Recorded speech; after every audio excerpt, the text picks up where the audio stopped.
Ladies and gentlemen and distinguished community leaders, welcome to the first Sherburne County Housing Summit. I am Debbie Rydberg, the Executive Director for the Elk River Area Chamber of Commerce, and it is my honor to serve as your MC today.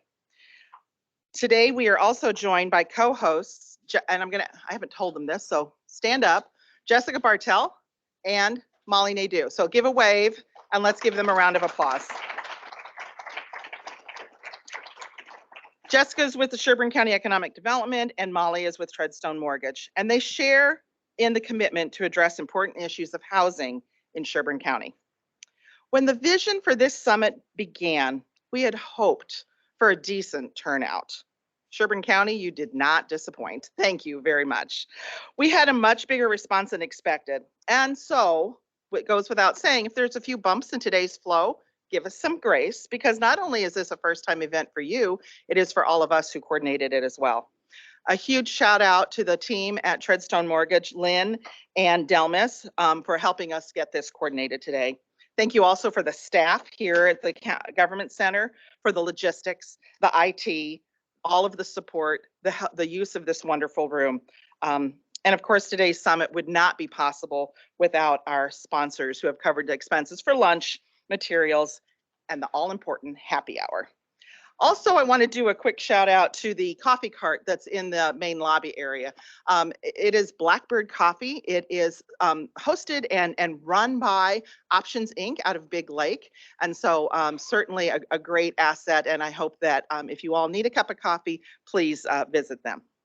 So for our sponsors today, I want to say thank you to Christian Builders Remodelers, the Bank of Elk River, Progressive Builders, Rotts Septic and Excavating Inc., Soda Homes and EXP Realty, the Schultz Connection, Keller Williams Classic, Central Minnesota Builders Association, Betzler Builders Inc., and Home Security Abstract and Title Company.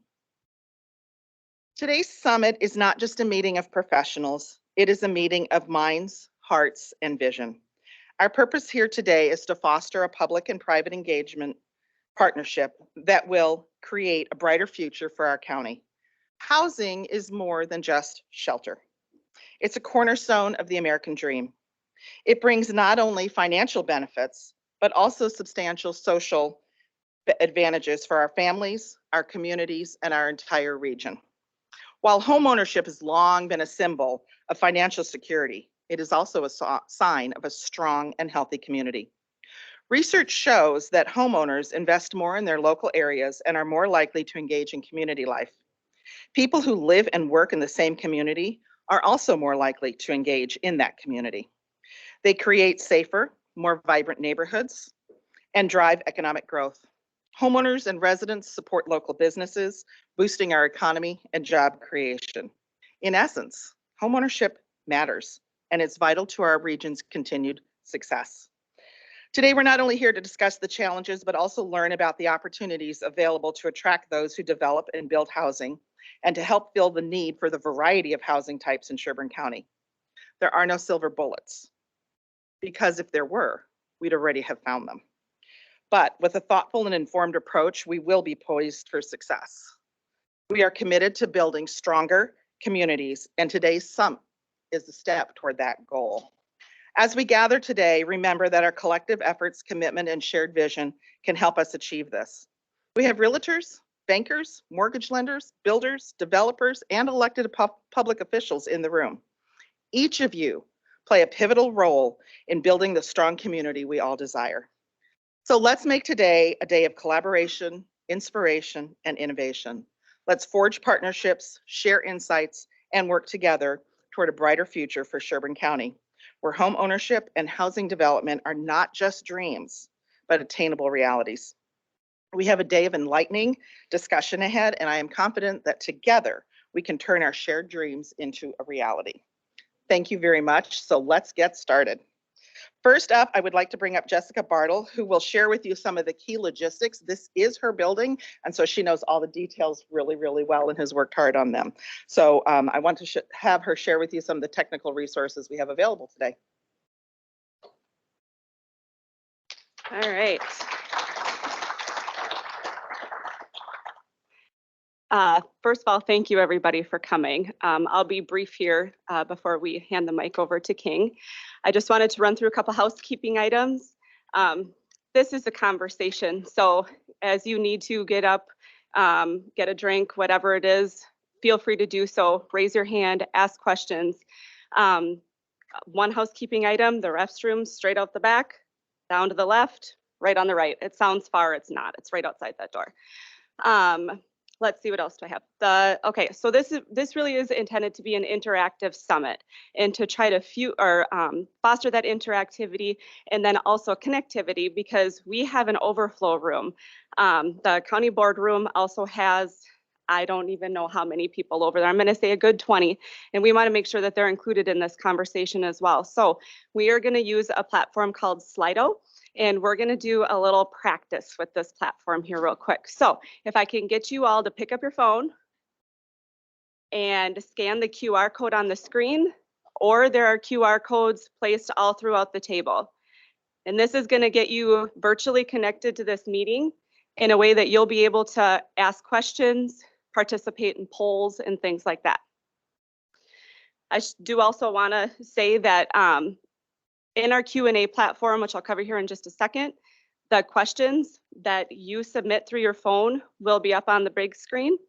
The meeting is recorded, and it's a public meeting.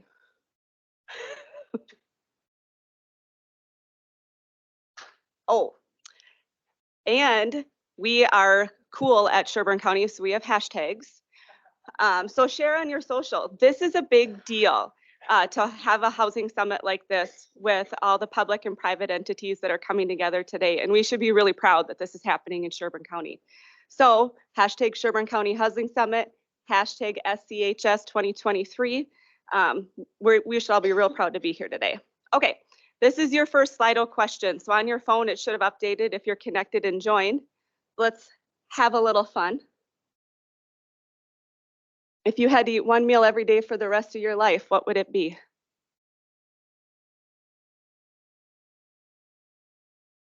Ice cream, I feel ya. So this is a word cloud. So the more common answers there are, the bigger the word gets.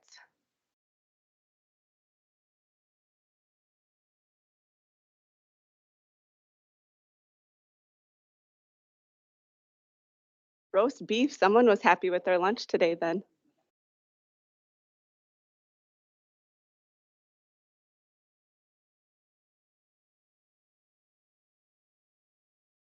We'll just give it a minute. So you get the gist. This is really going to provide us a way to be connected, and for folks who maybe don't like to raise their hand in front of a crowd, you'll still get the opportunity to ask your questions. All right, we're gonna move on. All right, so your phone should have updated to this question. So let's learn who's sitting next to you. What professional field do you represent?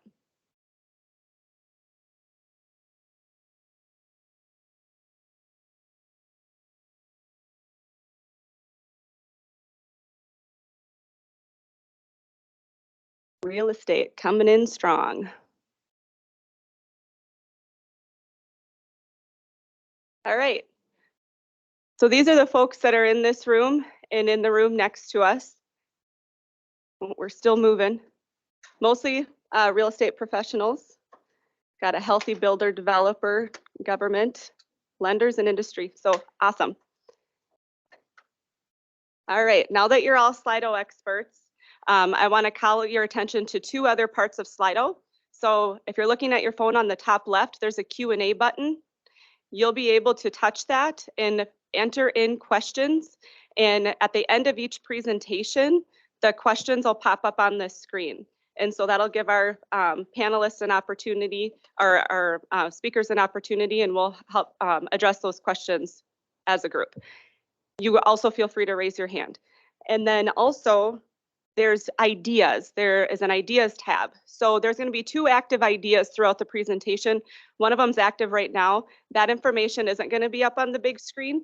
We're just looking to collect information on 2 different ideas. So if you feel inspired to answer those idea questions, there'll be one through the first half of the presentation, and at 2 o'clock that idea will change and you'll have an opportunity to share your thoughts on another. Whoops. All right, so then without any further ado, yes?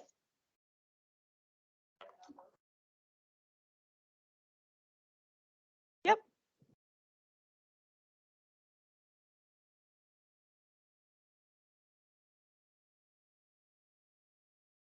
Yep. Everybody else good? Okay.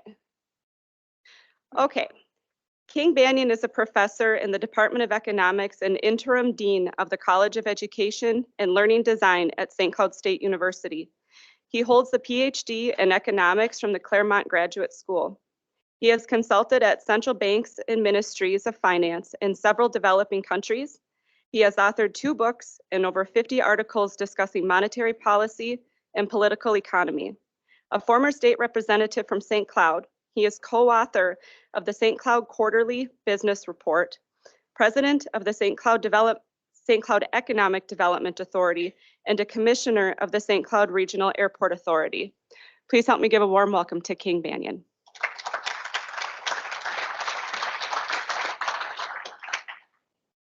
Thank you. Can you guys hear me? And can you hear me in the overflow room? I'm going to hope you can. We should be all set. Sounds like they're saying yes. So thank you and good afternoon. I appreciate seeing some familiar faces here, meeting some folks for the first time that I'm happy to meet for the first time, who I've known by reputation in the past. I will note as well that the School of Public Affairs that referenced here is my former school. I've actually left there and I'm over in the College of Education and Learning Design this year, but still at St. Cloud State now for 39 years. An awful long time to be there, but St. Cloud has become my home and I'm very happy to have it. I've decided today to try to focus this talk specifically on the questions that you're here to talk about. I am interested in economic development in my world. That involves not just having new businesses form and new commercial construction happen, but providing the workforce that fuels the work that's to be done in various businesses around our area. So if I think about Sherburne County, if I'm thinking about where I just pretty much just drove the length of the county as I came down from St. Cloud. I drive through and I see what's here, and it's such an interesting mix to me of both suburban, rural, some small regional center kinds of places. I've long time been visiting the city of Becker. The guy that introduced me to my wife my first year at St. Cloud. She's a St. Cloud native. I'm a St. Cloud transplant. The person who introduced me to that used to be on the city council there in Becker, and another economist. So those of you who've been around a long time just now know who introduced Barbara to me. Anyway, so I've had this long interest in this particular county. So to do that, let me turn. So I'm just going to do some few things. So the outline says to you an economic update. I'm going to do this in parts. I'm going to do first current trends, what's happening in the Minnesota economy right now. It's kind of hard to get data that focuses down on a county level at anything more than an annual basis. I can get data that's more periodic, quarterly or monthly, from some other sources, but only for larger communities like the Twin Cities. St. Cloud's not the smallest one. I get data on Mankato. Mankato, at least currently, is still smaller than St. Cloud. Whether it will stay that way is an open question, and so forth. And then I want to do, lastly, the outlook for housing. because I'd actually like to do some future thinking for a few minutes and spend some time thinking about what do the data from demographers, who I find have the most interesting jobs in the world. If I could go back and decide I didn't want to study economics, I wanted to do something else, there's a pretty good chance demography would have been where I landed. I just am fascinated by it, partly because I've spent my career as an economic forecaster trying to forecast employment and GDP and so forth. Okay, demographers, they have like the easiest job in the world. All right, you want to predict how many 18-year-olds are going to be next year? Count up the number of 17-year-olds there are this year. Right? That's a good job. I want that job. Right? I like that. But that isn't that. But I tried. But then we also have to think about the inflow and outflow of people and thinking about that. And I'm almost positive, not spending much time talking to people at this end of Sherburne County. I can tell you on my end of Sherburne County, we spend a lot of time talking about the inflow and outflow of folks coming in and out of our community and trying to figure out how do we continue to grow our population and provide them places to work, live, and thrive. Right? How do we get them to that? So let me start on the trend. So I start by saying, yep, I started up here. I mean, I'm a stone's throw from the river. Okay, I can see Sherburne County out my office window sitting in Stearns County. And so I come through East St. Cloud. I come right down to here. Okay, and I guess I only got this far. I didn't get to the other side of that, but I got pretty close. And so I'm looking at these data. These are your county information on that's kind of estimating your population, and I think that's interesting. And I will note of your 100,000 population, you can kind of see that many of them are concentrated in just a few places around here, and it's pretty pushed over to the to the eastern side of your county, except for that little pocket of 7,500 people living in the east side of St. Cloud, in the Sherburne County of the east side of St. Cloud, more or less. These data are not, they're not census data. They are estimates that the county is making based on what they're seeing happening in housing trends, but they kind of make good sense. So just to give, particularly if there's someone here from outside of Sherburne County who's like, okay, orient me. So this is your orientation. Okay, and it helps me get oriented too, because I live on the west side of the river in Stearns County, and I don't necessarily spend a whole lot of time going up and down down toward Elk River very often. If I look at the state of Minnesota as a whole, which is the most data I can get, you can see that since you can easily see on these next few slides, when did the pandemic happen? And the pandemic plays a pretty substantial role in trying to describe what's happening in the economy right now. I can see that, I can see first of all that real GDP, okay, this is just telling you what's the level of output and how much has it grown. So the way to think about this is this graph is drawn to say, if I took the first quarter of 2019 and said that was a 0, how much growth did I have if I get over 100? How much shrinkage did I have if I got under 100?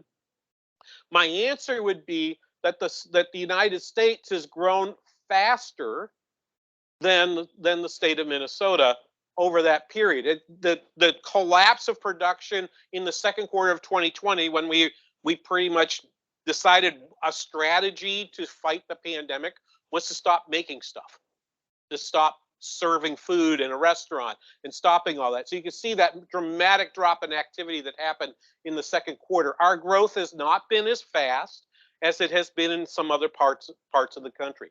That also shows up in the employment data, where we've simply just in the last few months finally crossed back to having as much employment as we had pre-pandemic. Okay, it didn't take as long for the rest of the country as it did for us. And these data, by the way, those are BLS data, but these come off the website for the Minneapolis Federal Reserve. And the graphics come from a forecasting company called Haver Analytics.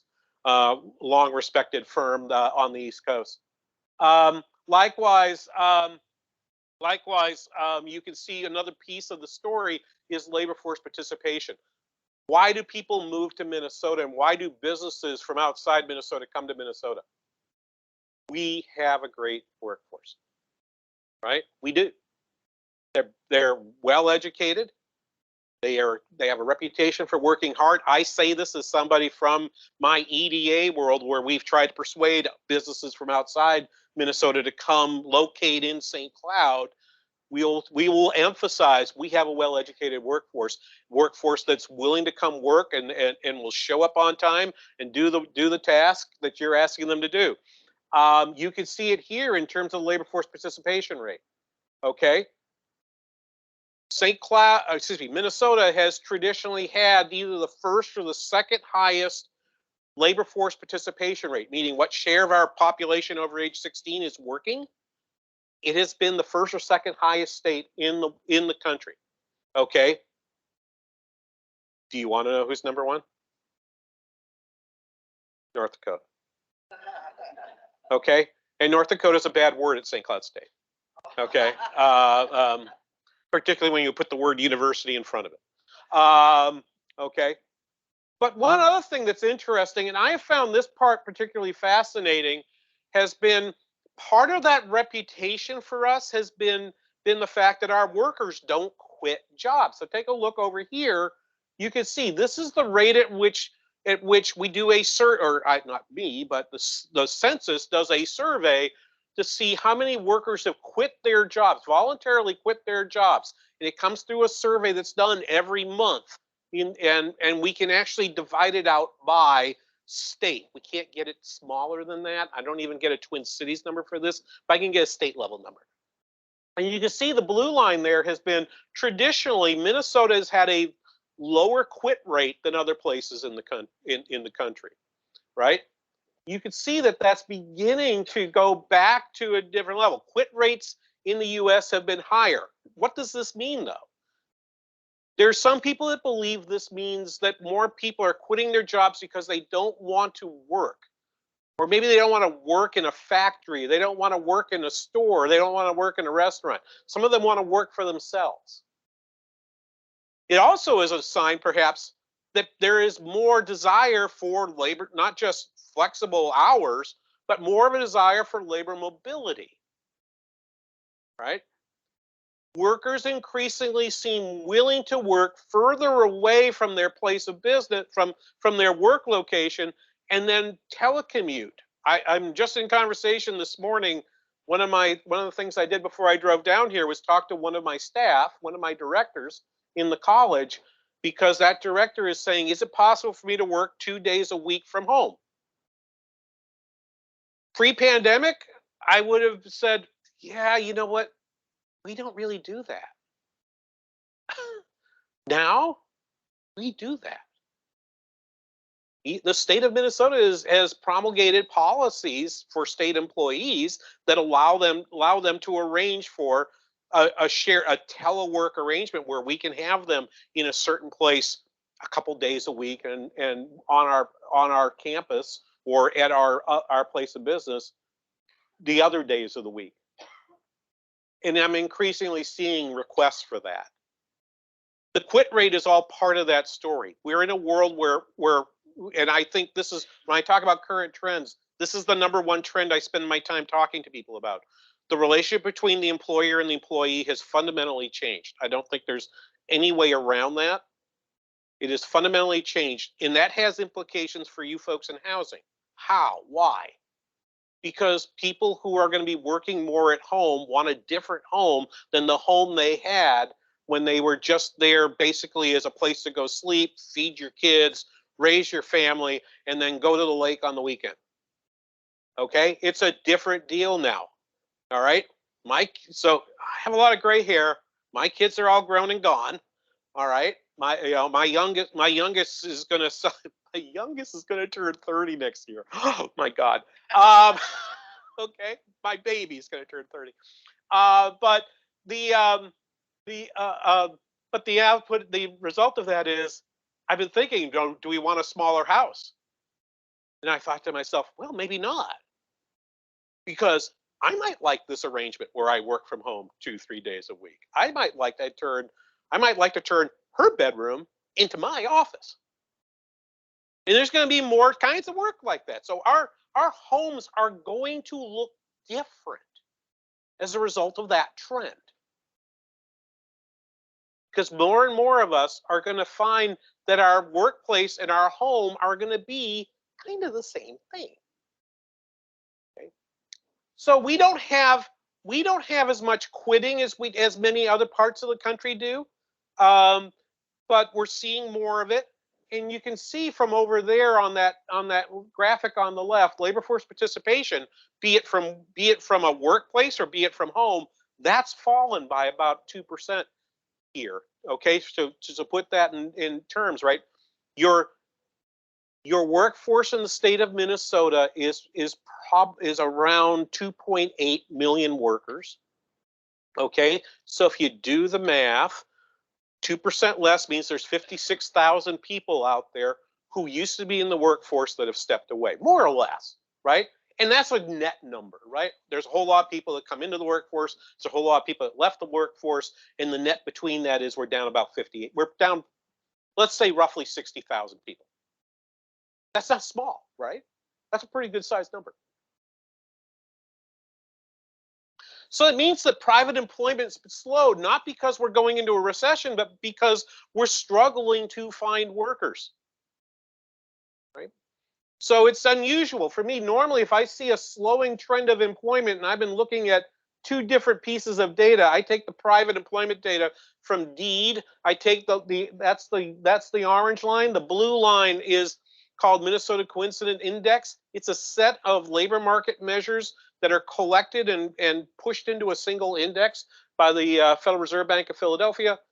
They give me about the same story. There's been slowing in the growth rate of employment here. And that creates challenges for businesses because they have trouble finding workers.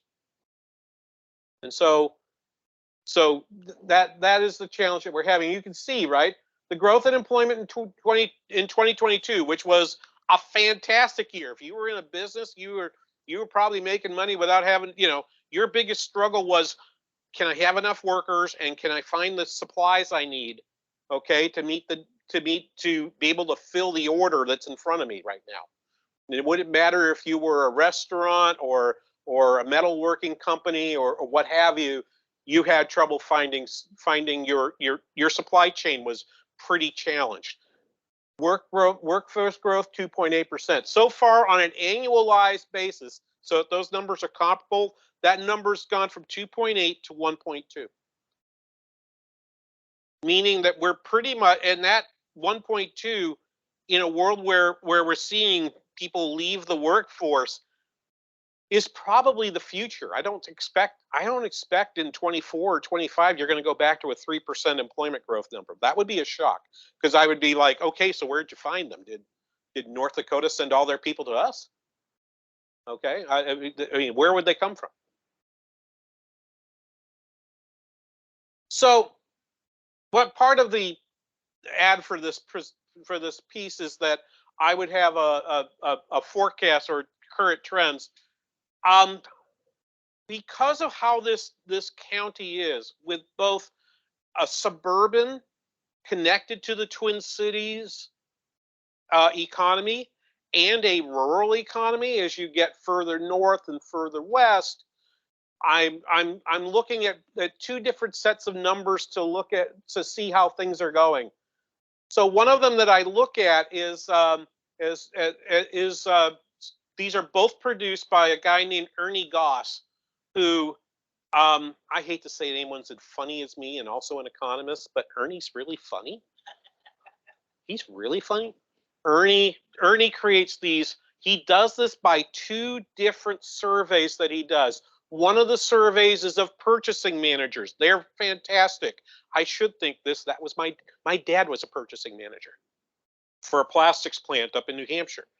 And so he, you would ask them. They have a good sense of what's going on in their business right now. So this is a purchasing managers index, and indeed I compared it to the national one. So there's two lines down there. The blue line is Minnesota as a whole, and you can see where 50 is here. That's sort of the break-even point. And Minnesota, since June, has actually been below the 50 mark. And when I see that below 50 for 3 months in a row, that causes me a little, and I actually don't have the October data up here, which just got published on Monday. I sent these slides before that data was out there. But there'd be another data point that would, that solid blue line would have another data point that goes slightly down from there. Okay, so we now have 4 months in a row where we're below 50. That should be that should cause us some concern. Okay, whereas if I take the entire 10-state Midwest, not counting Wisconsin, so Minnesota going down to Nebraska and Kansas, out to the Dakotas, Iowa, Missouri, you take those and you put them together, and you get that orange line, and it's trending down. But Minnesota is actually right at this moment a little below. Since spring, it's been a little below that 10-state average.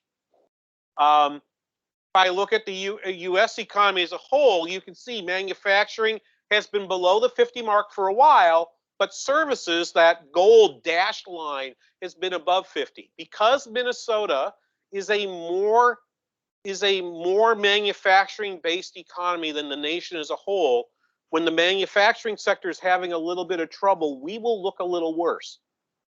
Now, in 2021, it was just the opposite. The service sector was struggling. The manufacturing sector, they just couldn't keep up. They were just producing stuff left and right? And looking at Debbie, right? Left, everything was getting produced everywhere. And that was awesome, right? For them, right? Their biggest issue was, I can't get supplies. I can't get supplies. I can't get supplies, right? We looked great relative to these other economies. It's not because of anything happening in government or anything else. It was really just a function of places that made stuff in 2021 did fantastic, and they're not doing so fantastic now. People that produce services, experiences, tourism, restaurants, they're going like gangbusters. And places that make stuff are slowing down. What about the rural side? Well, here's that picture. Just very briefly, you can see there's Minnesota in blue. It's just like the rest of the Midwest, but the biggest story I'm getting in talking a little bit, I have only about 3 or 4 friends who are in rural lending, okay?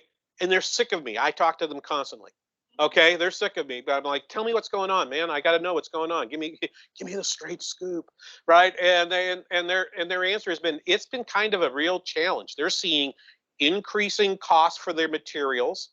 And because you had a bumper crop this year, the weather was good, so you ended up with a bumper crop, that's pushing prices down. So rising costs, lower prices, bad for a farmer. Okay, so that's the short of that story. So that's where, and as you think about the more rural parts of your county, that they're facing that right now. Okay. So one of the things I like to do, and I'm always interested in trying to do this work, is to try to figure out where your area, where your county, or where your community is bringing income into your community or county from outside of it. There's a lot of trade that happens within a county where it's one member of the county exchanging with another member of the county. That's fantastic. We like going to a local grocer to buy our things, right? We like the grocer getting that stuff. We like using the local restaurant rather than sending our money to McDonald's. We like using the local hardware store rather than sending our money to the Home Depot, and so forth. So what happens here? What kinds of things do we make here? Okay, one of them is the fact that metalworking technologies, including metal processing, fasteners, and metalworking industry machinery, that's a pretty significant piece of your base of what economists would call tradable goods, stuff that gets traded. There's 529 jobs in this county that are called metalworking technology. That's a tradable sector. It's bringing money from outside of Sherburne County into Sherburne County. Good for you, right? That's what's helping put bread on your tables, right? Other pieces, transportation, you are taking advantage, just as St. Cloud does. You are taking advantage of the fact that you lie along some major routes, right? Some major highways pass through Sherburne County, and so you are largely a trucking transportation hub that produces about 440 jobs in this community. And so when you were shipping stuff, lots of stuff going out back in 21 when we were stuck at home and decided we all had to have new golf clubs and gym equipment in the basement, and we all built new patios and put new furniture on it and all that. Remember that? It's only a couple of years ago, right? Remember all that? Well, we did that, and the transportation firms just did fantastic, right? So there's that. Then lastly, furniture. You have furniture makers here in the community, in the county, and particularly in the wood cabinet area, and that's part of it. So I took some time to try to get a grip on, what kinds of places are. Can I tell you what the names of those businesses are? No, actually I can't. I'm just a guy looking at a pile of data, right? I would have to drive around your county for a long time to figure out who those people are, but probably right?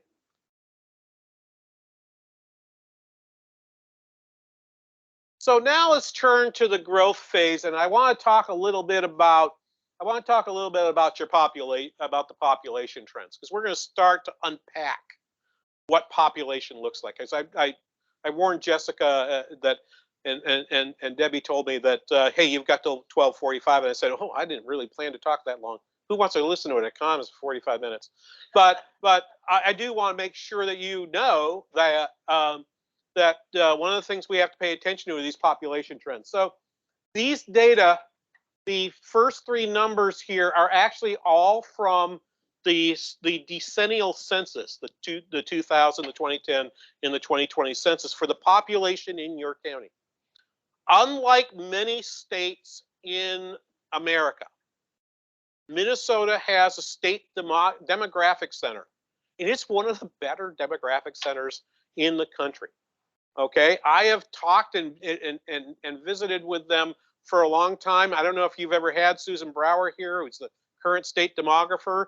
If you've not ever heard her talk and you see her on something you can get to, go. Okay, she's a really talented demographer. And so the last two data points are her center's data on what they project county trends to look like over the next 2 decades. So the last two numbers are the expected population in 2030 and 2040. In the United States, we build our houses to last a long time. I'm from New England, as you might have caught a moment ago, right? Our houses, we got houses there that have lasted hundreds of years, right? So it's unlike, by the way, Japan, where the average house is gone in 20 years. So you look here and you see that growth rate. You can see in the 2010s, look just how different that line, the slope of that line changed from the first 2 points to the rest. It slows down. In the 2000s, your county grew by 3.2% per year in population. It was amazing. You had lots of new building coming into this community at that time. And indeed, on a presentation I did this spring, Jessica might have been at this one. I think I was doing this one up in Becker. It might have been Buffalo, though, but I think it was the one in Becker, where we talked about the fact that it may well have been that we added so much housing that we almost had a bit of a glut by the time we got to 2008. But how can you say it's a glut when your population's growing 3% a year? That's so fast, okay? How many of you remember being taught, maybe in high school, maybe in college, the rule of 72 or the rule of 70? Does anyone remember that? I see a few nodding heads, kind of waving at me. I saw you in the back, right? So if I want to know how long it takes for something to double, I take the growth rate and divide it into the number 70, and that gives me the number of years it will take for that number to double. If you're growing at 3% a year, your population is going to double in 70 over 3 years. Okay, do the math. That's less than 24 years. Where were okay? If you had continued on that, you'd have had 130,000 folks by by 2025. Now we're saying you'll barely get to 120 by 2040. Growth rate has significantly slowed down. Right? So now according to Susan and her folks at the demographic center, your growth rate is going to be about 1%, which means, right, your population will double in 70 years rather than 23. So that's a significant slowing of the population. So that's one piece of information I wanted to grab. The other thing that you'd want to know if you're in the housing area is well, what kinds of people are living here? And one way we can sort that is by age. So for those same 3 censuses, I'm grabbing what's called the population pyramid in there. Your typical population pyramid is what it sounds like. It's supposed to be a pyramid. It's supposed to be shaped like a triangle with a big base at the bottom for all your young people and a small tippy top at like 90 or 95 for those super seniors in your community. You can see it's a little bowed out in the middle, but that's not unusual.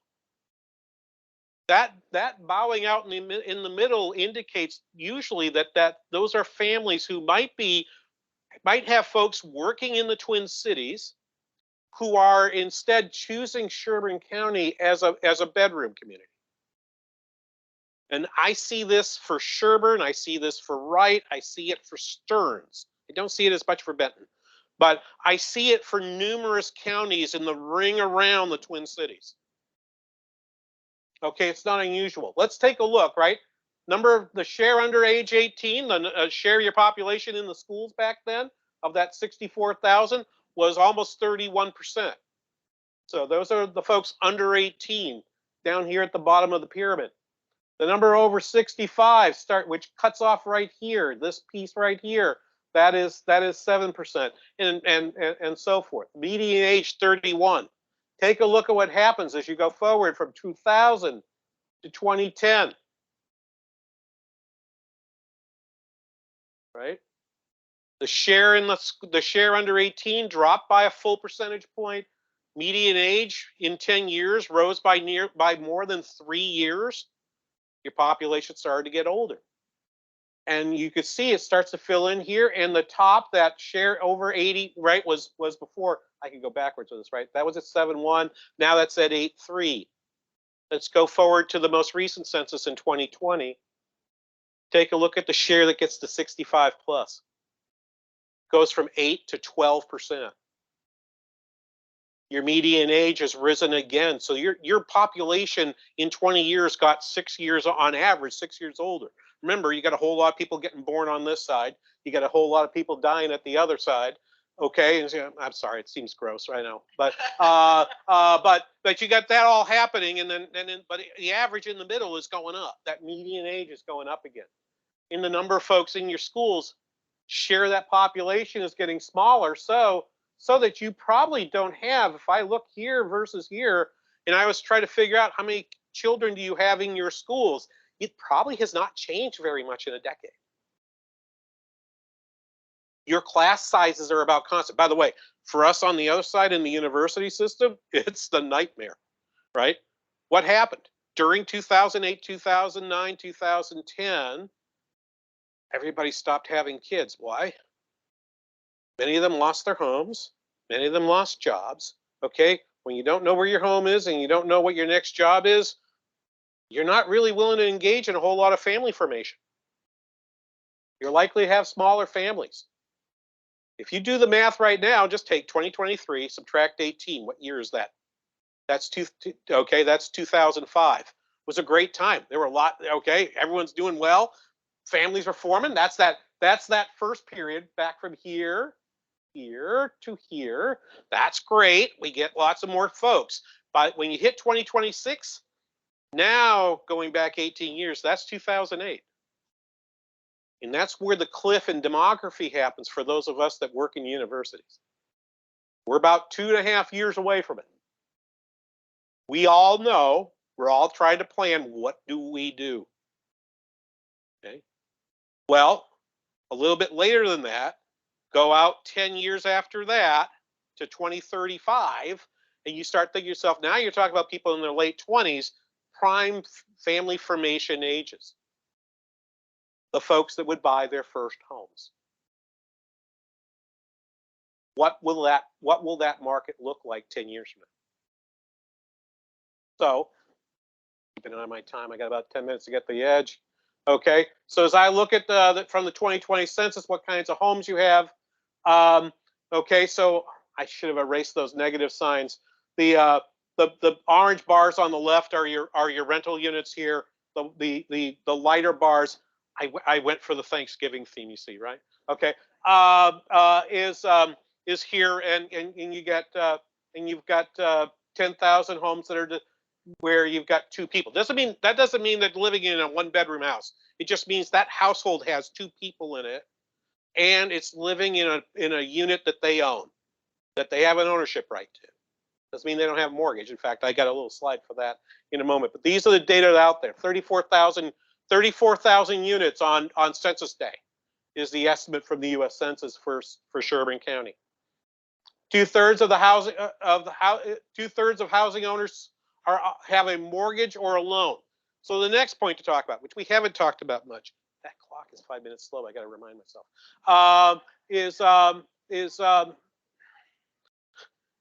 Fix that dang clock. Is that many of those folks? Yeah, she's getting the paddles.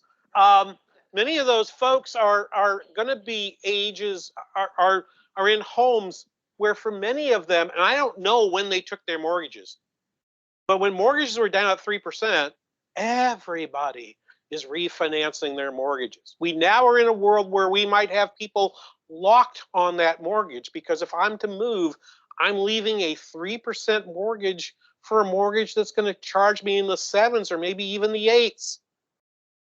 Who's moving? So this is why there's this one very fascinating piece, right? And I'm sure the builders in the room today are going to talk about this, right? They're still building homes.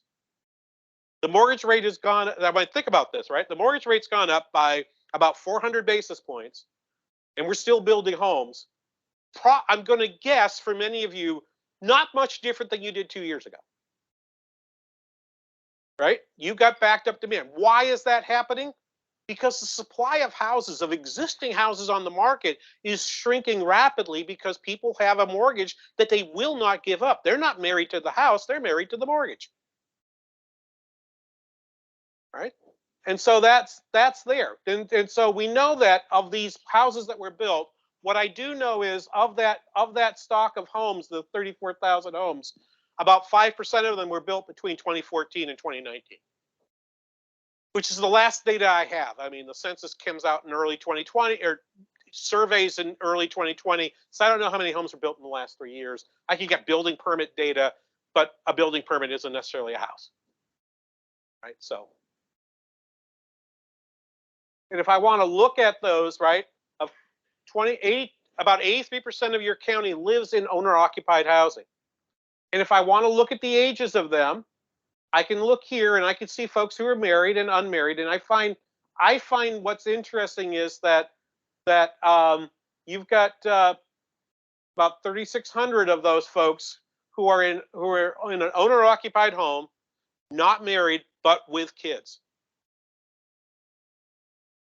Right? So the tendency is to think if you're a single parent, you don't really have home ownership. You guys have actually done pretty well here. There's about 5,000 unmarried units with other family present. That almost always means children. Once in a while, it means an elderly parent.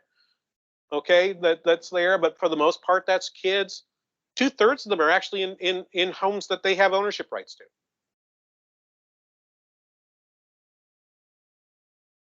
And to look at one more thing before Debbie gives me the paddle, I probably should have said that differently. Huh? Okay.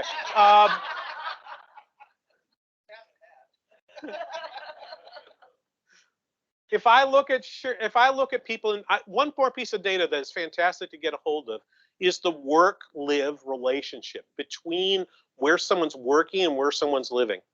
And I can see that in Sherburne County, more than half of your folks And these are 5 different windows, 5 years apart, are living in Sherburne County and going to work in the 7-county metro somewhere. Okay. Sure. If I was to just focus on Elk River, I'm sure that number is closer to 80%. If I was to look at East St. Cloud, my guess is it's more like 20%, if that. My guess is actually it's probably less than 20% in East St. Cloud because the access to the highway isn't so hot. If you're wanting to go to the Twin Cities and live in St. Cloud, there's more of a chance you're living in the south side of St. Cloud in Stearns County than over in Sherburne. That's based on some survey work we did. If you're living in Sherburne County and you're working in one of these in the 4 different counties, Benton, Sherburne, Stearns, and Wright, which we call Economic Development Region 7W for economic planners, that's a pretty common terminology. That's the 4-county area. It's kind of a nice steady 38 to 40%. And then within Sherburne County, it's interesting, right? Of your people who live in your community, only 1 in 5 of them are working in the county. 4 out of 5 are crossing a county line to go to work. What kind of houses do those kind of people want? That's a question I think you would want to answer. If I think about where people are coming to, I just thought you might like to see the other side. If I look at the businesses in Sherburne County and I ask, where are their workers living? About 40%, but slightly fewer are living in the county itself. Slightly more are going over to Metro, so we're beginning to see a little more. We're seeing this, I can confirm this is also true for Stearns and Benton. People who are, we're seeing slightly higher numbers for people who are doing the commute from the Twin Cities and working in Stearns and Benton County. And you can see here as well, that's also true for Sherburne. Okay, you want to grow your community, you might want to think to yourself, why are they making that choice? Why wouldn't they want to live here? What do we need to do that? If I take a look at the Realtors Association, this is the, trust me, I think I'm on the next to last slide. So yes, I am. So if I look here at housing stats, this is through September. These are the housing statistics in terms of new listings. So a number less than 100 means that number is 87% of what was 100% last year for the first 9 months of 23 versus 22. So that means that new listings of homes in our in the 7W. I can't get a county level number. I can only get an EDR number from Minnesota Realtors Association. I'm down 12.4% in terms of new listings. I'm down 21.1% in terms of closed sales, but I'm up 1.8% in terms of median prices. So prices are even in a market that has been softer, housing prices are rising and the month supply has gone up. We're finally seeing a little more supply get into the marketplace, but I can't drill down to figure out yet. It would take a lot of data for me to do. It would be, do I know, could I possibly figure out how much of that is new housing versus existing? Because my guess is the mix has moved toward new a little bit more in this period because of those golden handcuffs from the mortgages. And you can see what's happening with rates. This is just data. This is just data going all the way out in terms of mortgage rates, and you can see what the forecast is for next year. Slightly down, but I actually listened to a radio program that comes on before my radio program down in Egan, and 2 mortgage guys saying that they think rates are going to be closer to 9% next year. I don't think so. But if someone's thinking that, that's interesting. Okay. I'll just go past this. So okay. I'll just go past this because I'm going to get the paddle in a second. So things are trending down. Okay. Understand this part. If I tell you there's a recession coming, you should understand recessions last less than a year. By and large, even the great financial crisis lasted less than 2 years. Right? So the recession out of that lasted less than 2 years. So you're going to get one that's going to go only 1 year. Secondly, your population's pyramid is becoming more square, so growth is slowing. And then lastly, I think higher rates are challenging for people who want to move. I think that's going to be a problem for you. But then in the longer run, I hope you picked up from the pyramids that you're probably thinking about, what do I have to do for an older population and for people that want to work from home more than they did in the past. Those are the challenges for housing that I see going forward. And with that, you don't need the stop sign. I will take some questions now. How do we get to your Slido? You want me to advance? Okay. So, okay. All right, already. Wow.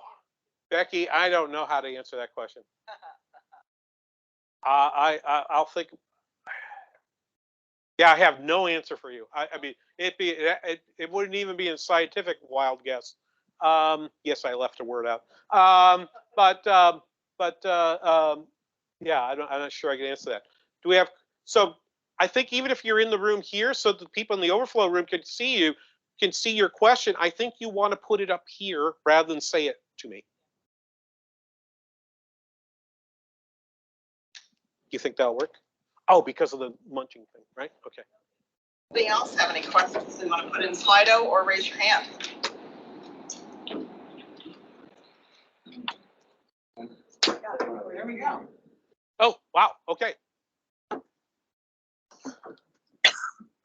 I'm going to take the last question first because I've spent a fair amount of time answering that question, and then I'll get to the second one. I have an answer for it. It's not if you want me to tell you compared to all 87 counties, I don't know that comparison makes a lot of sense. And it certainly doesn't make sense to compare Sherburne to Hennepin County. They're just two entirely different places. But I'll come back to that in a moment though. Yeah. So the first question I'll answer is: do childcare costs impact labor participation rate? Absolutely. Absolutely, they do. And in our communities, both in Sherburne County and I think throughout most of greater Minnesota, it has been very challenging to keep childcare facilities open. I sing with a group that has a family that has run a childcare center in central Minnesota outside of St. Cloud in a rural community, operated it for over 35 years in their home. Okay. She doesn't know how to pass that business on to somebody else. She eventually decided to close it. And when I say, well, why couldn't you find somebody else? Well, she said, the problem is nobody wants to get in the business right now. And her citation was regulation as being a major consideration for her. There is a big difference between rural and urban Minnesota and urban places more generally. Urban places can support child care centers that are standalone buildings. In rural communities, most often, child care is being provided within somebody's home. The way you encourage those two different forms of business are different. And we've had an emphasis, I think, in this state to think about childcare as a standalone business rather than a family business. Okay, but does it impact labor force participation? Yes, it does. And one of the ways we know this is that we're seeing a decrease in female labor force participation. After decades of increase, we are now seeing some decline in that. And it would be logical to think that some of that comes out of an ability to find useful childcare that works to allow you to work at the same time. Oh my God, look at all this. Okay. How does Sherburne County data compare roughly to all of Minnesota? If you talk about growth, let me put it this way. There are counties in Minnesota where population has declined for 6 consecutive censuses. Most of them are in the western half of the state. If you were to ask me instead, what does Sherburne County look like compared to Wright County? I would tell you Sherburne feels more like a traditional bedroom community. Wright County has some bigger pockets of economic activity, particularly around Buffalo, that give it a slightly different feel. So if you and I could do a whole half hour about the difference between Wright and Sherburne County because I spent a fair amount of time doing presentations in both places. So I find that fun. How does it compare to Stearns County? Stearns County has more population growth.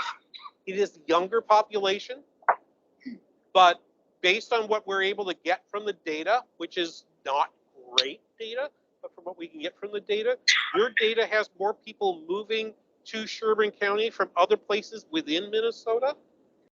We have more people moving to the St. Cloud area from people from outside of Minnesota. We have more international migration than Sherburne County does. So we both are growing because of migration, but we're growing with different kinds of migration. So let me go back and look at the. So what did you just answer? Okay, so I did this. I think I did this one and this one.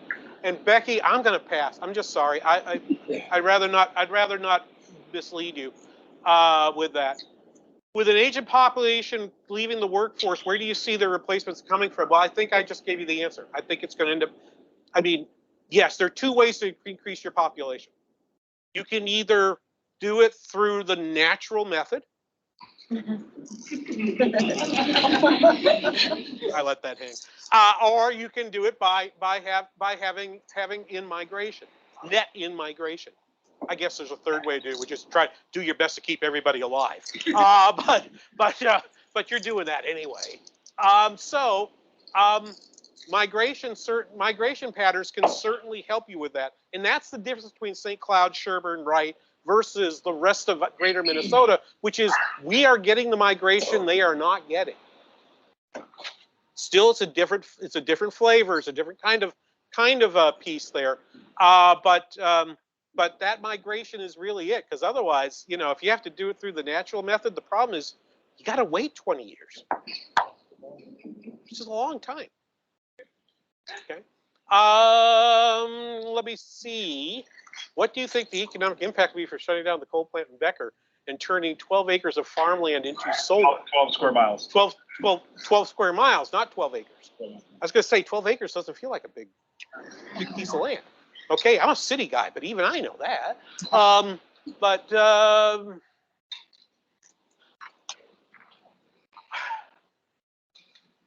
I was just starting to read a new book, and I'm not going to even remember the name of the author, but I just picked it up on the recommendation of a friend who argues that a lot of the way in which we think about the development of our world, of human society, is about is tied to energy.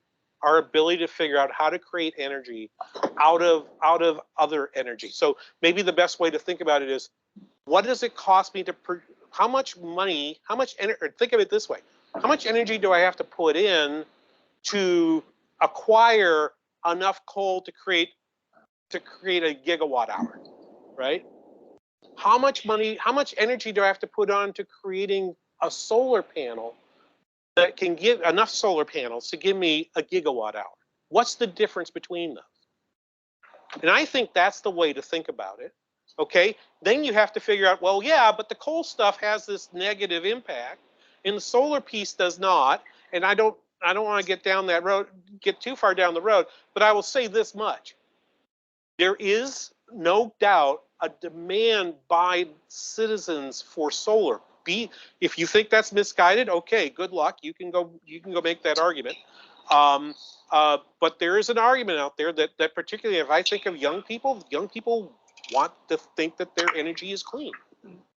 And so it's not a surprise to me that governments and electricity companies and regulators end up thinking about that. But I think the impact is going to be, I mean, particularly if you think about the city of Becker, okay, you think about that and you think to yourself, well, how do they continue to provide the level of city services they provided in the past? This is something they've been dealing with for a decade, for goodness sake, and will continue to.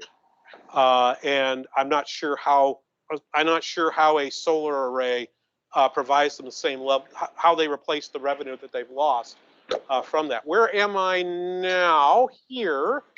How does the cost of fuel affect workers which commute to change home location? It does somewhat, but not very much, because once you've moved, the cost of moving again is this very high hurdle. right? Think about how many people, just the minute gas prices get down below $3, dump their fuel efficient car and get a sport ute, right? You can just look at the data on the sales of light trucks versus versus cars, and it's so inversely related to current gas prices. It is amazing. 2 months of low gas prices will sell you more trucks than any kind of advertising at the Super Bowl you can imagine. And I mean, it just happens. And as a result of that, if you look at those correlations, you think to yourself, you just think to yourself that energy price is probably going to do that. So the other part of that is where they live. Once they've decided that they can afford the gas to make the commute out of Becker to go to work in Minneapolis, that's not going to reverse just when the gas price goes back up a buck, right? That's just not going to happen. Okay. Does the quitting workforce include retirees? No, it does not. That quit rate excludes those who have retired because it does not look at people. Well, I should be careful about that. It might look at quit rates for people who are under age 65, but there's pretty good evidence that quit rate immediately comes back in terms of they're being rehired. And what's really interesting about this economy right now is that if you change jobs, your average wage goes up by about 5%. More than what your wages have been going up if you stay on the same job. So if I stay at work for a year and I'm like, hey, I stayed with you for a year, give me a raise. They give you a raise, but if you say, I quit and go get another job, you get 5% extra. That's been that way for about 18 months. When do you predict we'll be out of a recession? Maybe that's a good question to close on, because that's what everyone says. Well, if we have a recession, I mentioned most recessions last about 9 months to 12 months. I actually think this one will probably be even shorter than that. I think this will be a very mild recession. I expect this recession to take about 6 months to work its way through, but you won't notice it. And here's the thing that I think is particularly of interest to those of you in the building trades, who so far you've been immune to raising mortgage rates. If you're thinking, I'll just hang on for a little bit, mortgage rates will come back down when the recession happens, that I think will not happen. The one thing that the Federal Reserve has been clear about and consistent about through all of this, and they've not been consistent about a lot of things, but about this they have been. We are raising the rates for higher for longer. And it doesn't matter which Fed official you hear, higher for longer is in the speech. And so I would not expect you to see, the Treasury bond, the 10-year Treasury bond dropping below 4%. I would not expect mortgages to drop below 6%. I don't think that's going to happen because I think the cost of money is permanently raised for a number of reasons that I really don't have enough time to talk about. But I just, my belief, unlike I think a lot of forecasters, what's different about my forecast is I think interest rates will stay right about where they are now or come down maybe 1% on the mortgage rate, but certainly not 3%. I think that's when. So did you get another question? Oh, one more popped up. You want me to get that one? Okay. When you say recession, it seems subjective. What do you specifically see changing? Further inflation? No. A recession would mean that GDP growth will fall. It went very high in the third quarter. I expect it to be a very low number in the fourth quarter.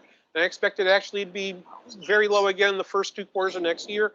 Unemployment will rise, but it won't get to 5%. We'll get to about 4.5%.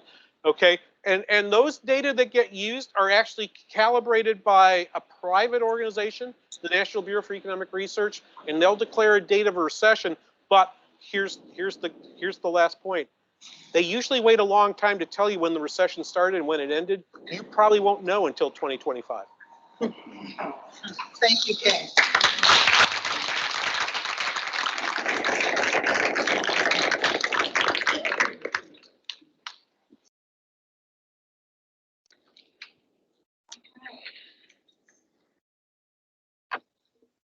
Great information, and certainly things for us all to ponder. Next this afternoon, we have an update from Sherburne County. First, I'm going to introduce Jessica Bartle, whom you met earlier, but I want to let you know that she is a graduate of Metropolitan State University, where she graduated with honors, obtaining a bachelor's degree in business administration and a minor in human resource management. Jessica has worked for the Economic Development Coordinator for Sherburne County since June of 2022. Business retention and expansion, workforce pipeline development, and housing are the top areas of focus for her work here at Sherburne County. She's a self-proclaimed customer service agent and dot connector for the business community, with the goal of making Sherburne County the county of choice for businesses and residents. Prior to her work in economic development, Jessica's career was focused primarily in senior housing. Jessica, please join us and let's hear your presentation.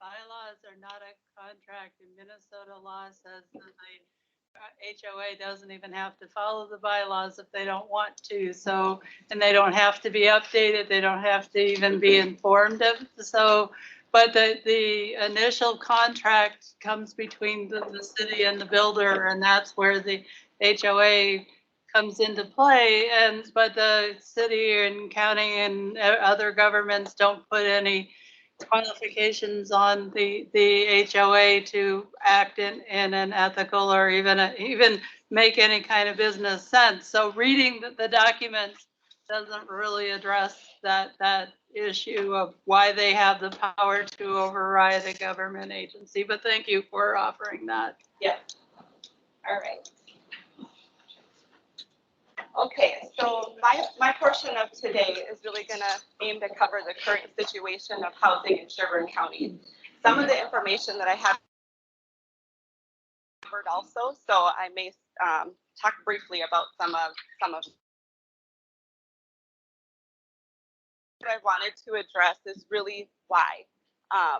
Why is Sherburne County interested in housing right now? Where did this conversation come from? That sort of a thing. So back in the end of December, or I would say December of 2022, we engaged in a strategic planning process for the Sherburne County EDA. The EDA had a previous strategic plan. It was 5 years in. As part of this process, we reviewed that plan and identified our hits and our areas of opportunity, and then we began to build our plan from there. We went roundtable at the EDA. Our EDA is made up of 9 members, and they are representative of all 5 commissioner districts across the county, and they're very actively involved in those areas. So we really want to tap into those resources. Areas of focus that they highlighted were the ones that are before you, and we then sent that information to our county commissioners and asked them to engage in this process by prioritizing the areas that we're going to focus our work. What came of that was the areas of focus in front of you, and the top 3: business retention and expansion, workforce, and housing. So when we think about housing in Sherburne County, we really had limited participation in housing from a county level, and we're hoping to change that. We're considering opportunities to change that. We really are looking to make Sherburne County the county of choice for businesses and residents. And I just want to read that paragraph at the top because that is taken directly out of our strategic plan. The investment of EDA time and resources to create partnerships and develop solutions to the housing shortage, including the utilization of financial incentives and the development tools other development tools efficiently is imperative to continue growth for Sherburne County. So that's a statement that was approved in our strategic plan. Within the strategic plan in the housing sector, we identified some goals. I pulled out 5 of those goals in housing. There are a couple more. The full strategic plan's available on the website. But for our conversation today, that's what I wanted to cover. We have a goal of updating our housing study. So I don't know if everyone in this room is aware, but on the economic development section of the Sherburne County webpage, there's a lot of different resources. We have housing studies, we have broadband studies, we have all different kinds of studies that are housed in that section of the website, and not just specific to Sherburne County, but also individual cities have done their own studies, and we house them on our website as well. So if you're ever looking for data, we have no shortage of data. The housing study that we last did was completed through 2019 and was published in 2020. So we need to update that to accurately reflect the impact of COVID-19 and what that pandemic had on the housing landscape in Sherburne County. The second piece, or second goal that I wanted to highlight was attract housing developers to increase all housing options in the county. This is a reflection of that. As we look at how to most effectively participate in housing, we don't want to make an assumption. Talk louder. I'm getting that. Okay, thanks, Bruce. Is that better? Because I have a different mic. I could switch. I have backup mics if need be. Okay. Attract housing developers to increase all housing options in the county. So as I was saying, we don't want to make an assumption about how the county can effectively participate in housing. We want to hear from our industry professionals doing the work on how we can be most effective. So we're really looking to hear from everybody in this room on different tools and incentives that you've maybe come across in other counties or other cities that have been really beneficial to helping move your development or your project across the finish line. We want to know if you have any creative ideas about what a local government unit can do to offset some of the costs of development. So we're really interested in learning how we can be most effective, and then to thoughtfully consider the input of our community when we're looking at maybe making policies or standing up a new program or whatever it may be. I would also add that the conversation and timing is fantastic right now for this, especially like with the EDA and adding housing into the strategic plan. Our EDA and our county commissioners, their ears are wide open. We really want to do what is best for Sherburne County. We have a goal of developing an inventory of raw land and to facilitate the development of 1 acre lots for senior housing. So we do work directly with our planning and zoning department. We've got Mark Schneider here, our senior planner. You're going to hear from him next. And obviously our work directly impacts each other. So Mark is almost always at EDA meetings, so we can ensure that what's being communicated at EDA is being heard by planning and zoning and vice versa. And then explore a local housing trust fund and or a land trust. And whether or not this would be something that would come to fruition is yet to be seen. But at this point, I don't think any creative idea or any tool that could possibly be brought forward would not be up for consideration or a fair amount of research. So we're excited about learning new things. Okay, the second part of my presentation is going to be some data points. I'm going to have, like I said, something similar to what King had, but this is a population, kind of the historic last 2 decades of Sherburne County specific population. And one thing that I wanted to point out in here was the age cohort of 45 years of age and older. King talked a lot about our aging population, and I'm just going to double down on that. When I look at this, I see really pretty much proportionate growth through the ages of 5 to, we'll say, 44. But when you start looking at ages 45 and older, our population from 2000 to 22 has nearly doubled, tripled, nearly doubled, and nearly doubled. So you can really see, King's graph was a little cooler than mine. He clipped through it and then it like grew. But this is just another depiction of where we've come from the last 20 years. So where are we going? What are we projected to do over the next 20 years in terms of population growth?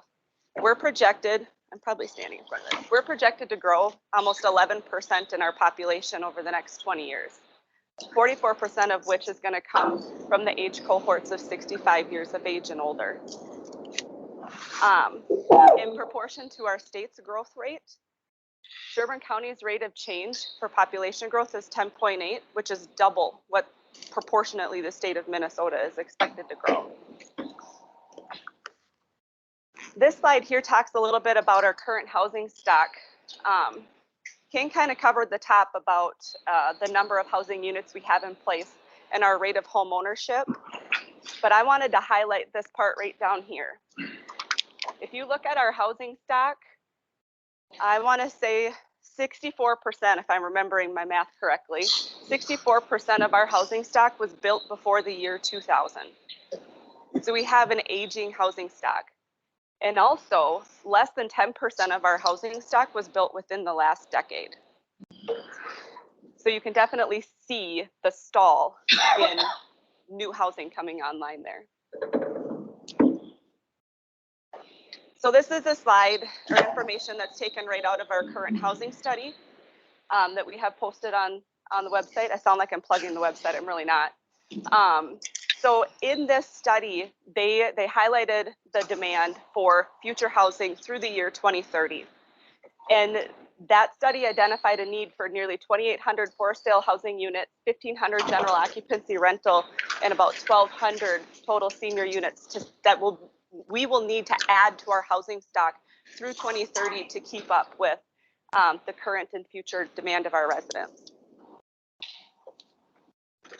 The study further breaks down by submarket and housing mix per submarket, and it actually goes a step further where it will say the housing mix for senior housing. What type of senior housing? Are we talking independent living? Are we talking service housing with services? It will break that down. I did not include that much detail here, but you get the point. So for Becker, through 2030, we'll just use them as an example. They're going to need about 794 total housing units to be added to Becker to keep up with their projected growth. Trouble spots, these are also out of that housing study. There's not enough vacant developed lots to meet the future demand of 2,100 single family homes to be built through 2030. Again, I'm going to reference our aging population and our high growth rate.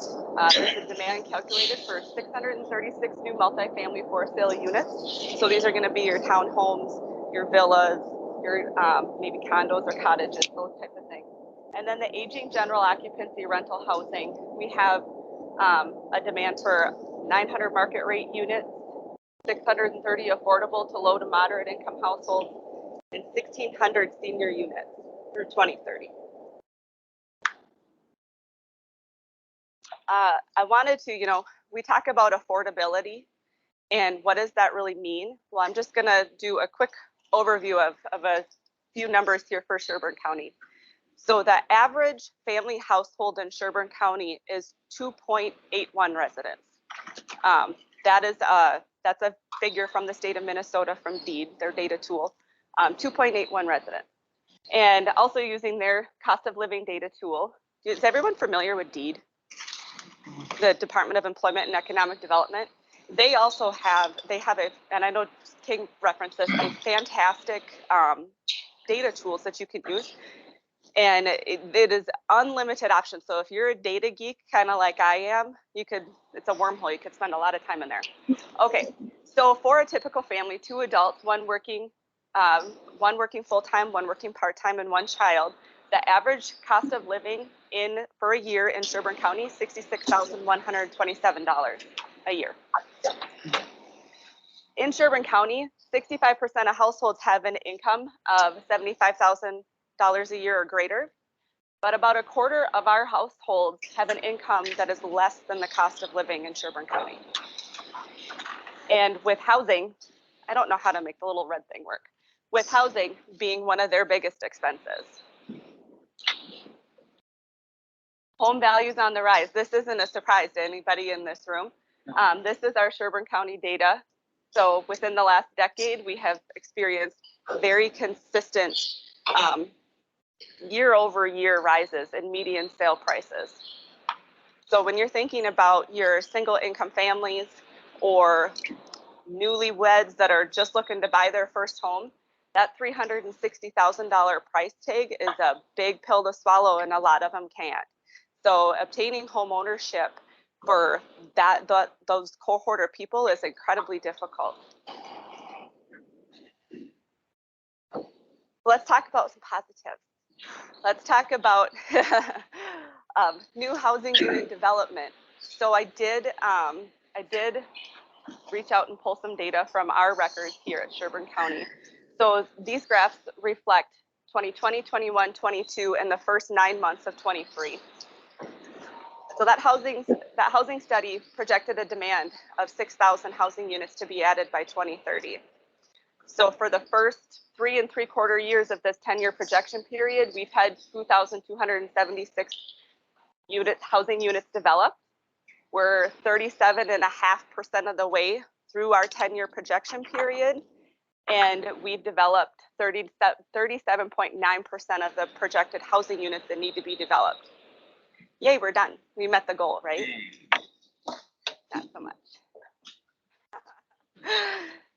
So, and why, right? Well, so this housing study, like I mentioned, was done pre-pandemic. It doesn't reflect the data that King was referencing when we talk about people who now have a choice in where they live. They don't have to choose their home based on its location, distance to work. They have the ability, a lot of people, to commute and maybe work 1 or 2 days a week in the office. So people are living where they want to live, and people want to live in Sherburne County.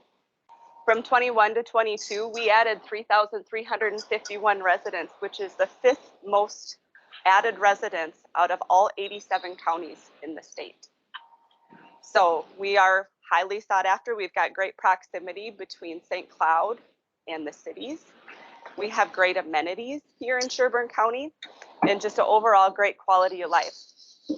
So we need to update our housing study to reflect the impact of COVID-19 and provide our builders and developers with a fresh look post-pandemic of Sherburne County, and so that we can more accurately depict what the housing mix needs are to help guide development.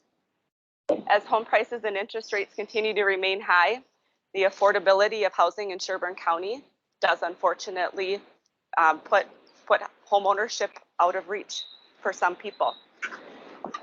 And then the housing in Sherburne County is underbuilt. This is not a Sherburne County issue. This is statewide, this is region-wide, probably countrywide. When our housing market tanked, so did building, and we quite simply haven't caught up.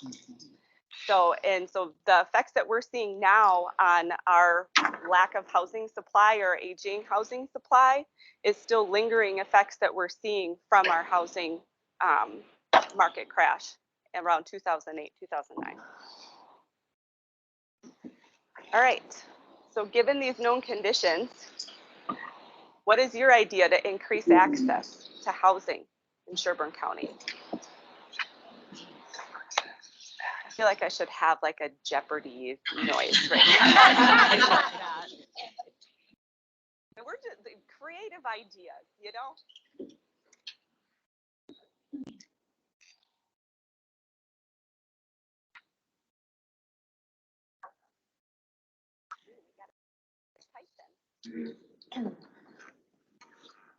Yeah. Property taxes, they're increasing extremely high. Oh, property taxes. Yes, property taxes. I have a fun fact about property taxes. Now, I might be biased because I work for Sherburne County, but that doesn't change this fun fact. Sherburne County is, I'm going to say this right. Sherburne County is taxed on a per capita basis. We are the 12th lowest on a per capita basis in county taxes out of 87 counties. So the thought and consideration that goes into the property tax here in Sherburne County, there's quite a bit of it. So we are very diligent and mindful of how those dollars are spent. federal down payment assistance program. It's a great idea.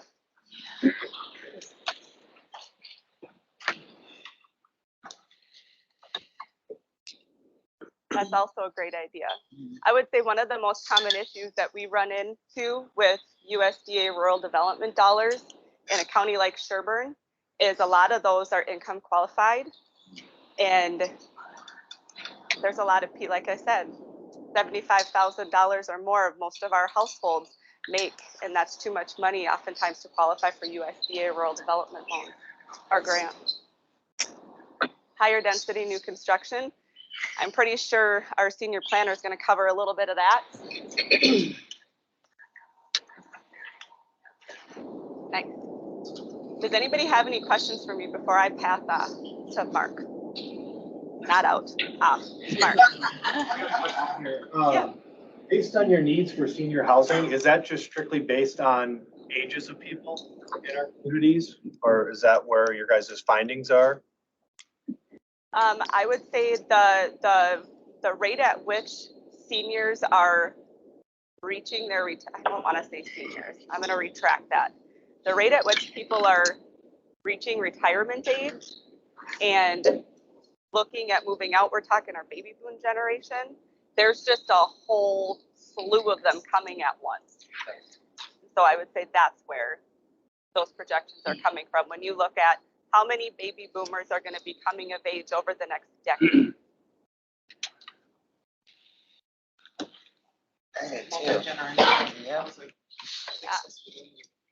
This is a great segue to Mark. This is great. And you can just let's give her a round of applause.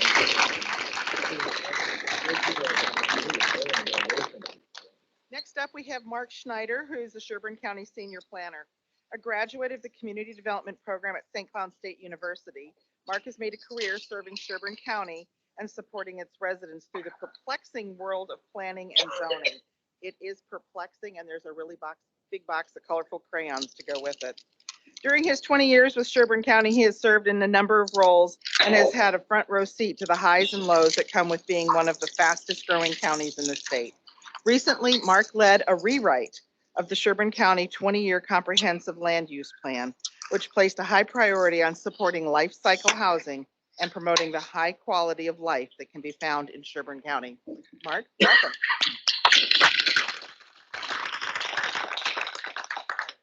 Have the paddles in part because I like to talk. You're off. You're off. You're off. Where's the? Right on the doodad. Right on the top. So paddles are in part because I like to talk. Bring it up a little bit. We'll get this camera down in 1 second. So I'm going to be covering our 2040 Sherburne County Comprehensive Land Plan. There is a QR code if you want to go to the project website to see what's going on. So jump right into this. And before I do this, I have one of those questions for you. I want to see who's in the room and who's worked with the Sherburne County specific planning and zoning department. So whether you've contacted us for information about one of your clients saying, hey, how big of a building can I put on this property? Or you've done development in Sherburne County, or you built a house in Sherburne County, whatever that might be. I want to know kind of the breakdown of this room. How many of you are actually working with the planning and zoning department? The one that covers the townships, not the city. So let's make sure we get that one out there too. Oh.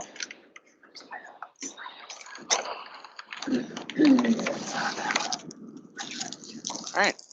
Well, for that 30% that haven't, I hope you do in the near future. Have some business dealing with Sherburne County. We really do want to get your business into our office to assist and partner with you in development of Sherburne County. So am I awkward in the middle or should I go up the side? Okay. It felt like this side of the room got a little bit ignored, so I want to kind of cover it out. For those of you that aren't familiar with what a comprehensive land use plan is, it's the guiding document. It's the basis of planning and zoning for a county. Any city, any town, any county has to have this to adopt zoning regulations and subdivision regulations. So it is the basis of what we start. And it really should be the core principles of what you're trying to accomplish in Sherburne County and projecting out a certain duration. Unlike the 7-county metropolitan area, we don't have a set timeline where we have to update our comprehensive plans. We don't have rules that are guiding us saying you have to update your land zoning regulations right after.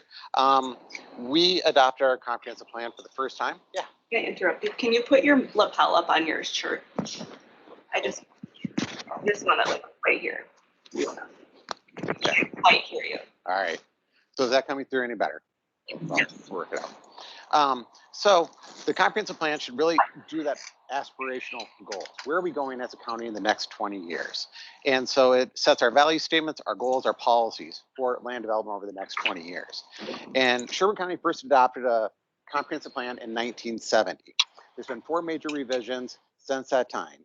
In 1992 was our probably most substantial update to our comprehensive plan, and then our subsequent zoning ordinance in 1994. It almost took the county and divided it in 2 areas. Our western half, we left it very rural agricultural area, and on the eastern half, we said let's go down to take it out of the city, do subdivisions in 2.5 acres with well and septic. And when I went to college at St. Cloud State, it was highlighted as urban sprawl, is what it was kind of pushed as. And I kind of pushed back on that term a little bit because I think there's actually a really good quality of life that type of housing does provide. So Sherburne County, been working on this comprehensive plan for over 18 months. It just got adopted yesterday. So this is fresh out the gates. So we have a brand new plan. So I spent the last 18 months really working with our stakeholders and trying to figure out what direction we're going to go. So this is the heart of our comprehensive plan. What are our values? And this really ties into the group that we have here. And so first value statement is value on land. We value our natural resources, rich history, and diverse communities. I'm going to pause there for 1 second because when we talk about our diverse communities really range from, King explained it, when you drive down Highway 10, you go from this rural community, these farm fields, now solar fields also, then you go through our small town, and then you get to the cities where we have city development, and then you get to the eastern side of Sherburne County, Livonia, Orrock, Big Lake, Baldwin Township, this really suburban almost feel. So we have a big variety here. So it wasn't a one-size-fit-all plan for the county. We had to be very respect the diversity of our community by where people are living. So through thoughtful land use planning, growth management practices, we'll work to strengthen community character, identity, while being respectful stewards of our natural resources. Sherburne County is a beautiful county. The Anoka Sand Plain has some vulnerabilities, so we have to be conscious as we develop Sherburne County to be protective of the natural resources here. And a big part of the reason people are coming to Sherburne County is for that rural feel.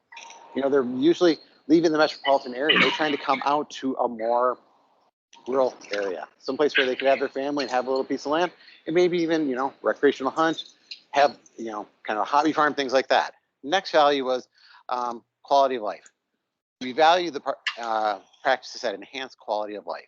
We'll ensure outcomes, you know, measured through strategic initiatives, partnerships, elevate opportunities for future generations to thrive. And quality of life kept kind of coming up as people were talking about limitations that the county had for housing options. People felt like they were getting pushed out of Sherburne County.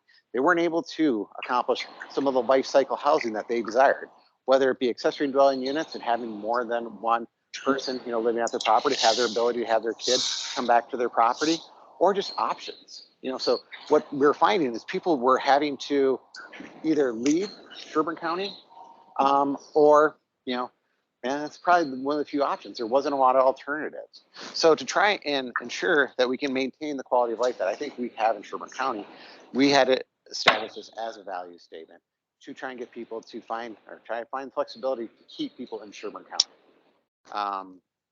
A value statement on partnerships. This one really came out of communicating with our stakeholders, spending time with our city representatives or township representatives, and then this broader group here. And even internally at the county, trying to break down those kind of silos that we sometimes get in. Historically, economic development is way over there and planning and zoning was over here. You know, Dan Weber's really helped to pull me into economic development and sitting at the EDA meetings, getting guidance, getting feedback from people who are actually, you know, responding to jobs and opportunities that need to happen in Sherburne County. So the partnership is a strong thing, and to have this many people show up for an effort here is fantastic. And know that the county's listening. We want your feedback. We really do. One of the commissioners, as I was doing the comprehensive plan update, she gave me the green light. Mark, listen, just go out, take your time, and hear what people have to say. So I've done that, and I'm continuing to do that even after the comprehensive plan, because we're going to roll into next the update of the zoning ordinance. So land use map.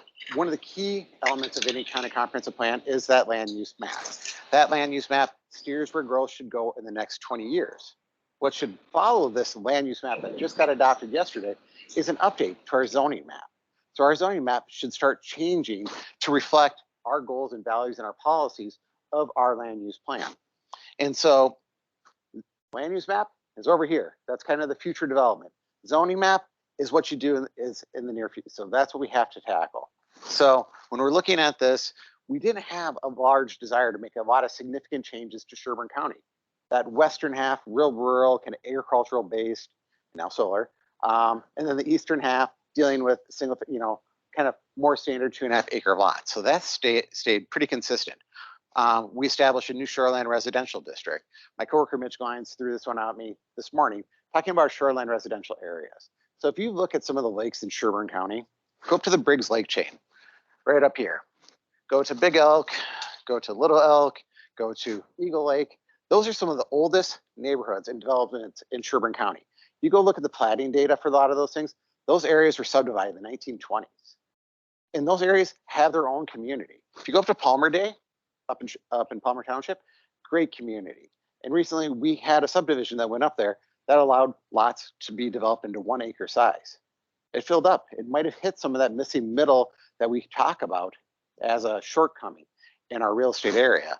So the ability to allow those areas to expand and continue to have additional housing options was something that we valued and we wanted to promote there. We had to identify energy production. We also had to touch on hamlets. So if you're not familiar with what a hamlet is, the hamlet of Orrock, the hamlet of Palmer, the hamlet of San Diego Township. These are old, very old communities that used to have mixed uses. They used to have housing in them. They used to have businesses in them. Their governments had their own little function. And for decades, we kind of tied them to commercial or industrial uses. Well, going up to the townships and getting feedback from the townships, they started saying, hey, our residents are asking for more flexibility. We want to get something where our residents can move from the lake and maybe get a patio home. Maybe they can have some additional housing options in these hamlets. The county thought that's a great idea. That's a great idea to expand the opportunity. Again, to keep people in Sherburne County, not to make them leave, but to let them have opportunities to transition. So that's one of the things that came in there. And we expanded our business industrial districts around our state and federal highways. And we also tried to better reflect the growth areas around our cities. That's back to that partnership, making sure that we're working closely with our cities to know where they need to go. This is our Sherburne County land use map. So those of you that may not be real familiar about this, and I wouldn't expect a lot, this is, Sherburne County as a whole, but what communities does my department, what communities does this comprehensive plan specifically guide growth for? Right there. So Haven, Palmer, Blue Hill, Clear Lake, Big Lake, Orrock, Livonia are the townships we have zoning authority over. The townships of Big Lake, Orrock, Livonia, and Blue Hill are general rural townships. So those are where you see the residential development going into 2.5 acre lot subdivisions. The green ones, Haven, Palmer, San Diego, Clear Lake, are agricultural townships. We intended to keep those pretty preserved for a long time. So this is our land use map. This is adopted. Following this adoption of this map, we'll be making that transition to a zoning map and start making those changes. And again, we're working very closely as partners with our cities to know where they need to grow. Because one of the things that's come out of the housing study is the multifamily housing need. That's not something that's going to land out in our rural parts of Sherburne County, but we need to be conscious of that and the need to be aware of the growth that the cities have. So what we heard during this process was be strategic. The update that we made to our ordinance, we developed 28 specific policy areas to deal with all the different issues in our comprehensive plan. Diverse land use types, maintain and guide majority for agricultural and rural areas. That goes back to, we couldn't do a one size fits all for Sherburne County. We really had to be flexible in adopting an ordinance that recognized that we have rural, city, rural, urban, and farming communities. Natural resources really came through as a critical thing that people want to protect. So strengthen those and really try and highlight and maintain those natural resources in Sherburne County. The one thing that's kind of funny, housing is a need. create policies and strategies that address a variety of housing needs. Whenever I went out to talk about the comprehensive plan, it always came back to housing one way or another. For this year and a half, it kept falling back to housing. I could be talking about farming, and they would say, we need more opportunities for our kids to be able to get on the property. And it can't be a 40-acre parcel, we need a smaller lot. This wooded requirement that you have for subdividing, that's too restrictive. Or if it was, a family talk about, hey, my kid is looking for an opportunity, they don't want to spend $2,000 on housing down the metro, couldn't we do an accessory dwelling unit? I say any county does it. Well, why isn't Sherburne County do it? Well, we had to adopt the policy first, and that's what we're getting towards. And then this other one is kind of protect personal independence. There's a real independence streak in Sherburne County, and it really ties into the economic factor of Sherburne County. Give people the room to grow and do what they do. We've seen some great businesses grow out of people in Sherburne County, and so we want to continue to support that. That's a critical need. And on some of these larger parcels, people really do have that flexibility, whether it be with their accessory building, doing some kind of home business in an accessory building, or cottage industry. That's been a new trend in the agricultural world, people wanting to find ways to grow produce and different things and make sure that's available. Plan for future generations. That kept coming up and that's that life cycle concept. The life cycle housing was a major concept as I worked through this comprehensive plan, as we were talking about this stuff. What are we going to do with that next generation? How do we keep our kids here? What are the practical ways we could actually help keep children here, our young adults, and get them to work here? What are some things that our zoning regulations maybe could adapt to and make that more accessible? Provide greater flexibility. Create policies and strategies that provide opportunities to thrive. Flexibility, if you search the word flexibility in this comp plan, it shows up a lot. That was something we kept hearing from people. They want more flexibility, less prescribed things. They want more flexibility. And that's a challenge because we have to balance the natural resources. We have to balance the conflicts between neighbors. There's lots of things, that comes with the desire to be more flexible. You also have to find that kind of happy median. So just to kind of what we heard about housing specifically. So greater pressure is being put on the urban fringe. So a lot of people are looking to maybe develop the urban fringe areas in township type development, 1 acre per 2.5 lots. But that might not be the best situation in those areas, especially if we have municipal sewer, city water close by. So we had to try and pay attention to that. And many of the people that responded to a lot of our early analysis really did support that 2.5 acre lot. They like that. Coming out of Champlin, coming out of Andover, coming out of those communities where they might have had 1/3 of an acre, they come out to 2.5 acres. Now they can put up an 1,800 square foot pole building, and they really are embracing that. So that was something that people didn't want to see a lot of change to. Again, demand on apartments, workforce housing was an issue. That missing middle, we're trying to find ways to address that. Demands on existing variety of housing. We need more variety of housing is one of the things that really kept coming through. More flexibility in housing, more opportunities. But I can put rules in place, but I need some guidance from the people in this room. What are your clients asking you for? What do you think is profitable? What actually can work in some of our areas of Sherburne County to provide more flexibility? The idea that live / work, it's nothing new, but the ability to actually work from home. The efforts that Sherburne County has taken to get the broadband expanded is drastic. People's access to broadband now in Sherburne County, I forget the numbers, but it's is 89% was that I heard somewhere in that number, upper 80s, high 80s. So that's huge. So now people have that ability to have that 2.5 acre parcel of land with that big accessory building. Maybe they want to have animals. They got a 5 acre parcel. That's an opportunity. And they could still work for General Mills. They could still work for Target remotely, going to the office once a week, or even, another local government unit. I think we have a lot of opportunities to make people, again, achieve a, high quality of life in Sherburne County. And I think that, the properties, those larger acres still allows for that. But when we start looking at that, there's also pressure to look for some smaller lots. So on this other slide, items to note. So kind of smaller lots, 2.5 acres, larger lots, 2.5 acres. So when I talk to, when I'm at the EDA meetings, I hear often, we need to lower the minimum lot size. We need to go down to 1 acre to make it more profitable. I realize that's a factor. There's a balance, again, that we're going to try and strike with this. And that balance is, people have, they came out here for some rural character. How do we maintain that rural character? We talked about the importance of our natural resources. How do we make sure that we're not adversely impacting our aquifer with the amount of houses and septics that are going into those areas? So there's a lot of things that we're trying to balance out here, but we do hear the need for that. And this comprehensive plan is going to give us some policies, and I'm going to touch on that now, that will give us that flexibility. So I mentioned before, there's 28 policies in the Sherburne County Comprehensive Land Use Plan. A lot of the stuff is just things that has to be in there. But of these policies, there's 6 of them that are directly connected to housing. And so some of these are completely new directions for Sherburne County from where we were, prior to yesterday. So these are new policies that Sherburne County's adopted and looking to support, and eventually create ordinances that can help support that. So first policy, accessory ADUs. The county's policy to provide opportunities for accessory dwelling units. So the county's going to adopt an ordinance or develop an ordinance for accessory dwelling units. This is one I kept hearing about. People really had that desire to accomplish that in a lot of different ways. What are some of the practical ways to do that? Is it putting up an independent structure? Is it modifying an existing structure on the property? And what does it look like on a 2.5 acre lot versus a 10 acre lot that's heavily wooded? What's it look like on 40 acre farm versus a, again, go back to that 2.5 acre lot? How do we balance those things out? So we'll be working to create an ordinance.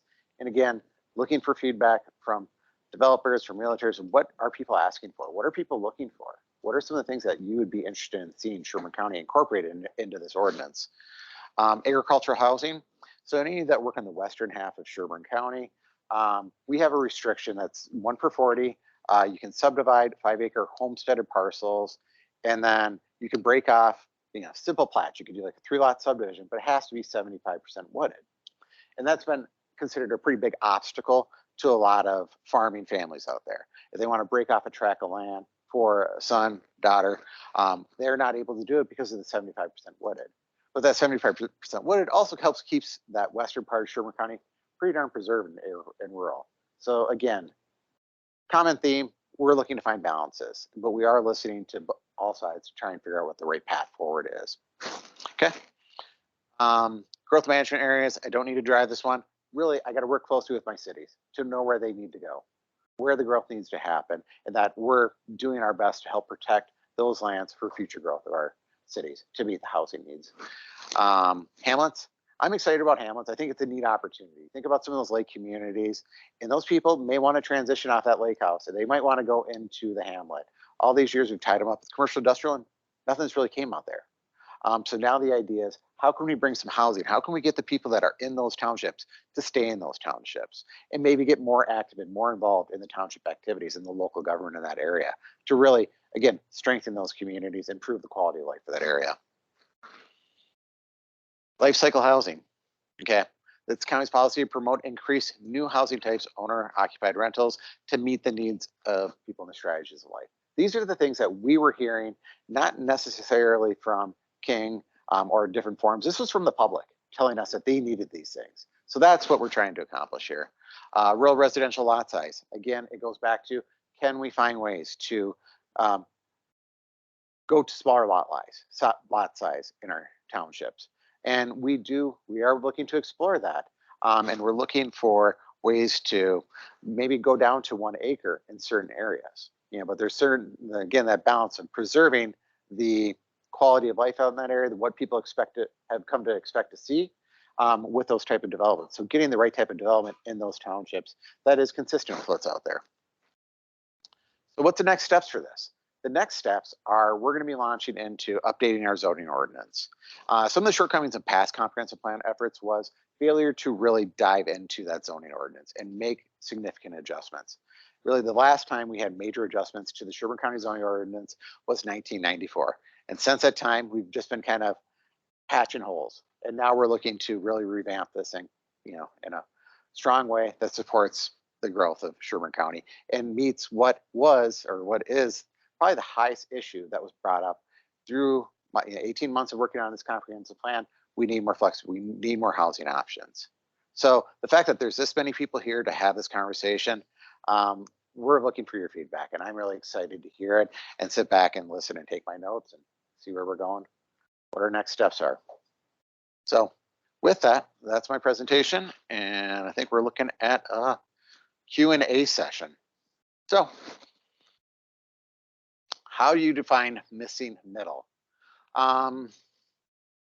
So my definition of missing middle is not going to hit the language definitions of the housing study or some of those things.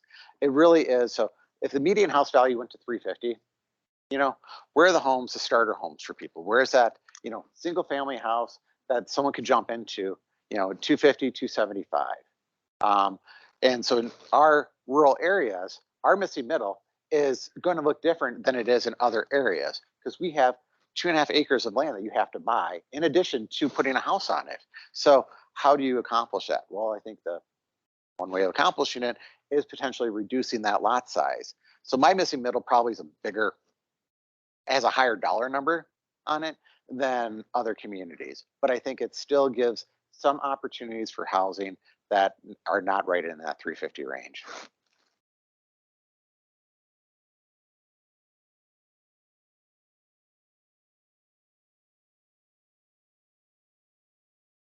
So how are we getting the message to townships regarding the 2.5 acre land use updates, and will current homeowners and farmers be notified?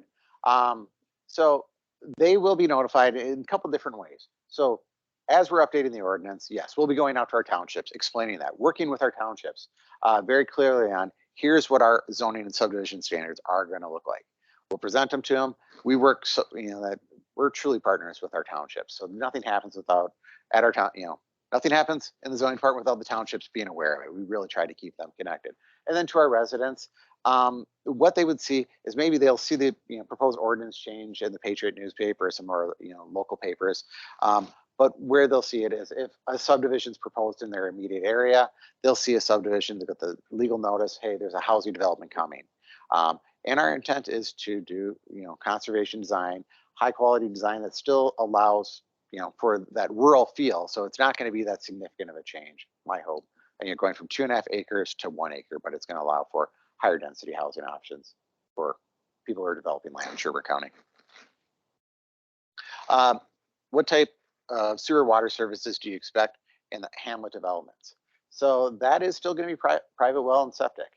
The Sherburne County explored cluster systems for a while, and that turned into a cluster, So we avoid cluster systems. That's like the plague. So I got yelled at yesterday for cluster septic system. I'm saying it's in our ordinance. It's a part of Sherburne County still. And so I envision, private well and septic, maybe some type of a community system that maybe if we're dealing with, patio homes that they're tying into a shared system, something along those lines.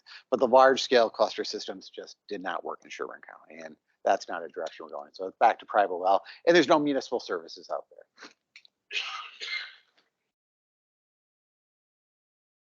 there. Homeowners association, we steer clear of that. It's messy. A big part, there's protective covenants on subdivisions. We have our zoning regulations. Here's what we apply.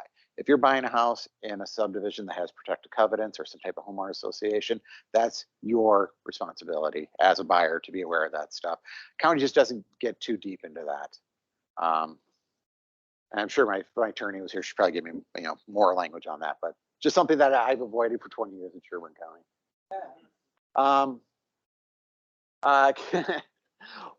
A hamlet.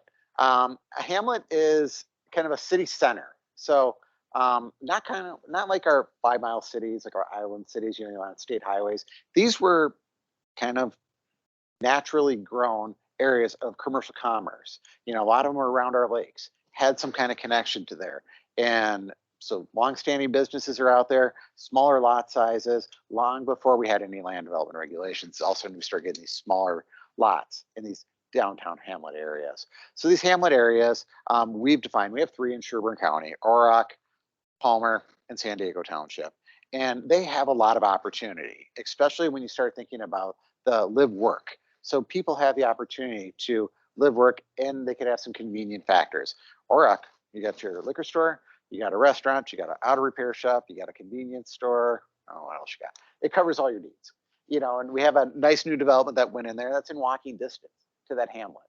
So trying to make it a better quality of life. Those hamlets actually, I think, give us some opportunity to see some unique housing options in Sherburne County. I love the idea of accessory dwelling units. Also, I proposed something like this like in 2012, and I was explaining to Mark, I got shot down immediately. It was not well received. I talked to the so going out to the townships. Oh, it's going to be someone's rental. It's going to be this. It's going to be that. Accessory and dwelling units fell flat on their face 2012.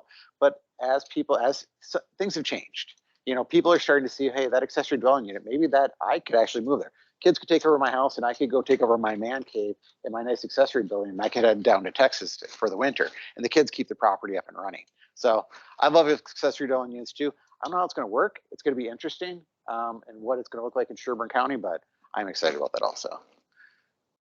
Does Sherburne County have any land that would be suitable for 55 plus communities, one level quad, baby boomers? Who wants to be in the community? I'm steering you towards our hamlets.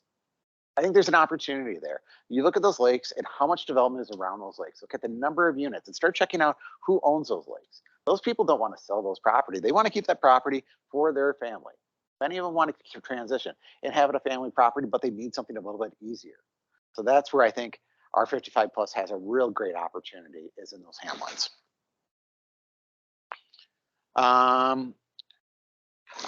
Who creates covenants? Homeowner associate explicit. Covenants are created by the developers. You know, county, it gets recorded at the county. Again, that's the extent I'm touching the homeowner association, just because we don't get deep with those rules. What county stands on short-term rentals? Any views, positive options for people to visit? Okay, yeah. And short-term rentals were something in Sherburne County. It's one of our policy areas, and we are going to adopt an ordinance to permit. They're already here. You know, they're throughout Sherburne County, short-term rental.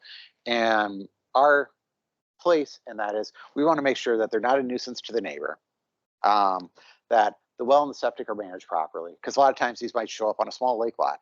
And if anyone's had to sell a property on a lake lot and you had to do a septic upgrade, you know how problematic that is. So we want to make sure that the sewer and the well are properly sized for what's going to happen at that property. And that there's some just general controls and constraints, that it doesn't adversely impact the neighbors. Because we still are a lot of residential. We're not completely up north. We still, a lot of these people live right next to these. So there is some, again, balance between people's need, you know, desire to utilize their house for short-term rentals or utilize their property for short-term rental options, while making sure we're protecting the residents that are there, that live and work there. So is that it for questions? Any other questions? I got a question in regards to the shoreline hamlet. Is that the only area that you guys are considering less than that acre? Nope, it'd be our general rural areas. Yep. So our agricultural areas, there was no desire to bring subdivisions out to that area. So it'd be the general rural townships, Livonia, Auroch, Big Lake. And it's that conservation design, coming up with a really high quality housing option out there. Right now we have a residential PUD in our subdivision ordinance. It hasn't worked. No one's ever applied for it. It's just in part because a lot of those PUDs back in the day were tied to a cluster septic system, which was not a practical option. So those are looking at our job. From the standpoint of, you don't necessarily need 2.5 acres to have private well and septic. Nope.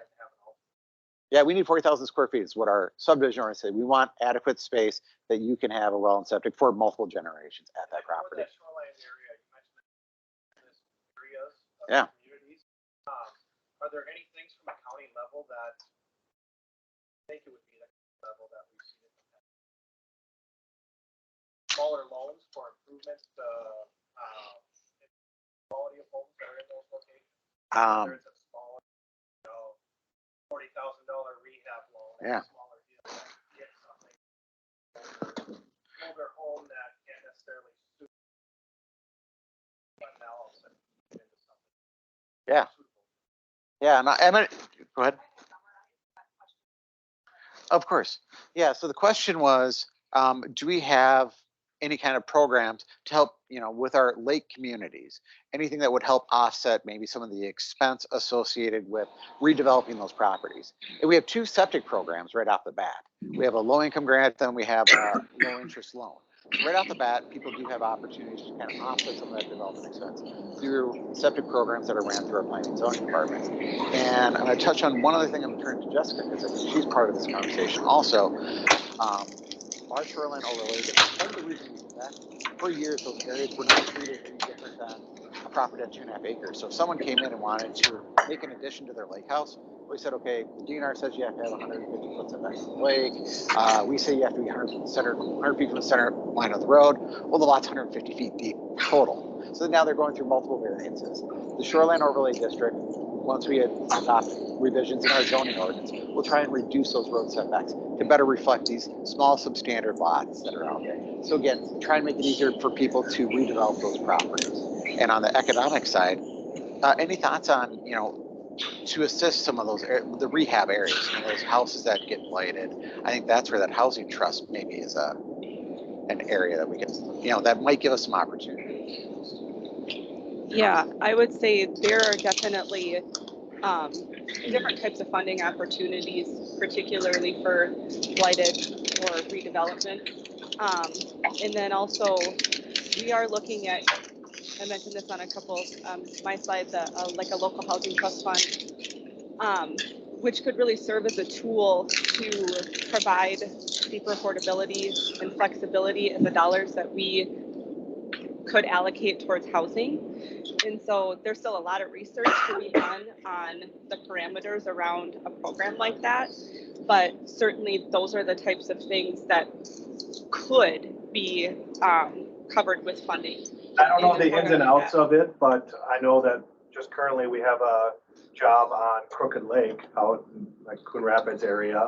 And they were able to obtain a $50,000 loan at a far less interest rate than that they're getting for the rest of it. In this house that couldn't even really be used for their summertime for anyone, they were able to acquire it and they have $50,000 more than otherwise they wouldn't have been able to put into this to improve the neighborhood. And a program like that would be great also because some of the things that, that balance, we're trying to balance out the preservation of our lakes too. So you go to our lake association, desire there.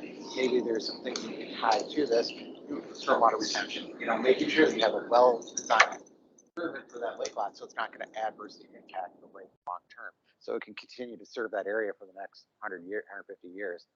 Yeah, that's a direction I'd love to see. Let's go. Mark, you've got one more question Oh. on the screen. Any midterm rental discussion in our area? Discourage our midterm. I guess I'm not familiar with the term midterm. Is that like a longer duration?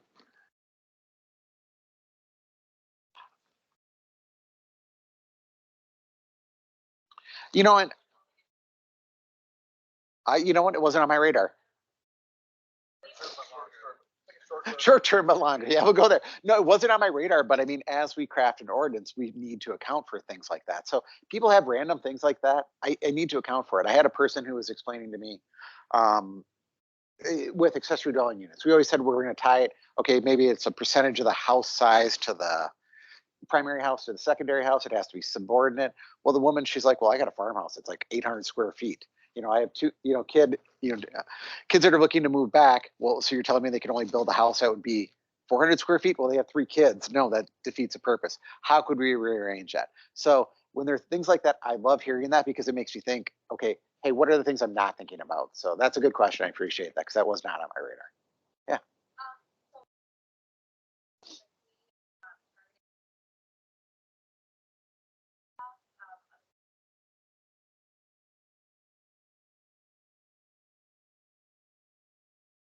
So labor force. So yeah, some of the labor force, especially the solar coming in and the different. Yeah.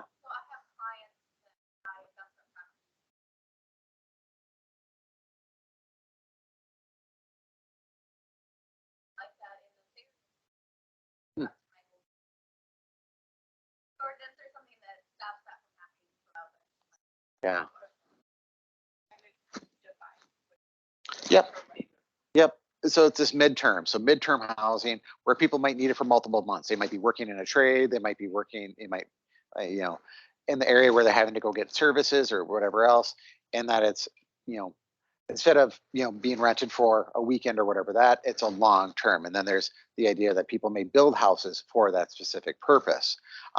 So, it would be constructed probably under, no, I guess not necessarily, you know.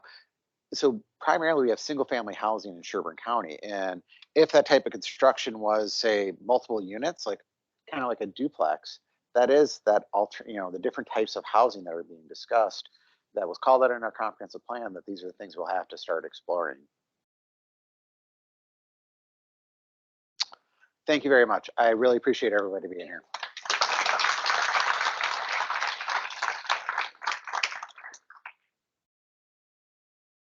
All right, so we're getting ready to move into break, but before we move into our break, I want to take just a second to introduce Tal.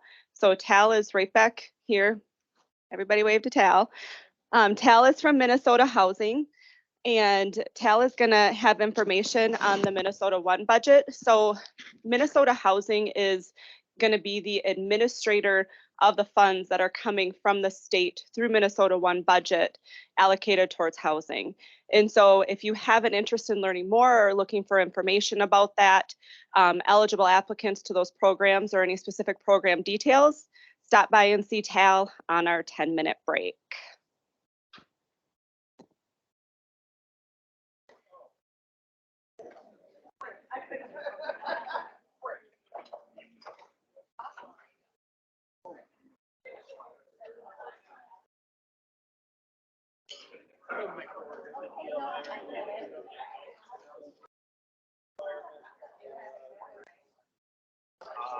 Yes, like I'm gonna ask.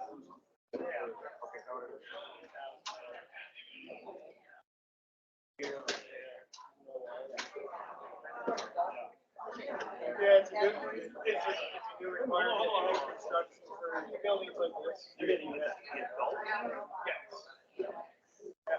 I'm not familiar. I'm thinking the baby tree. No, that's right. One per room, not right. Yeah, you just have to have one, I think.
If everyone could find their way back to their seats.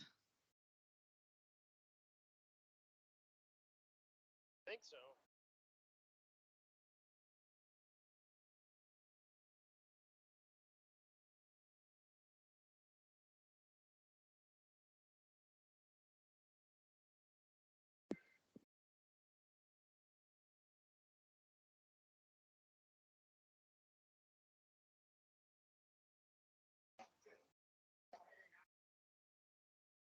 That's fine.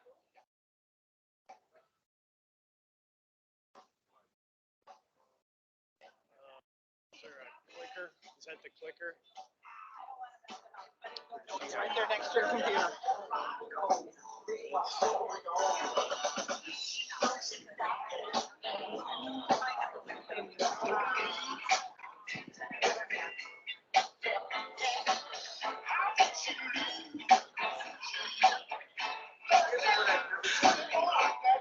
Please find your seats so we can get started again and stay on track for the afternoon.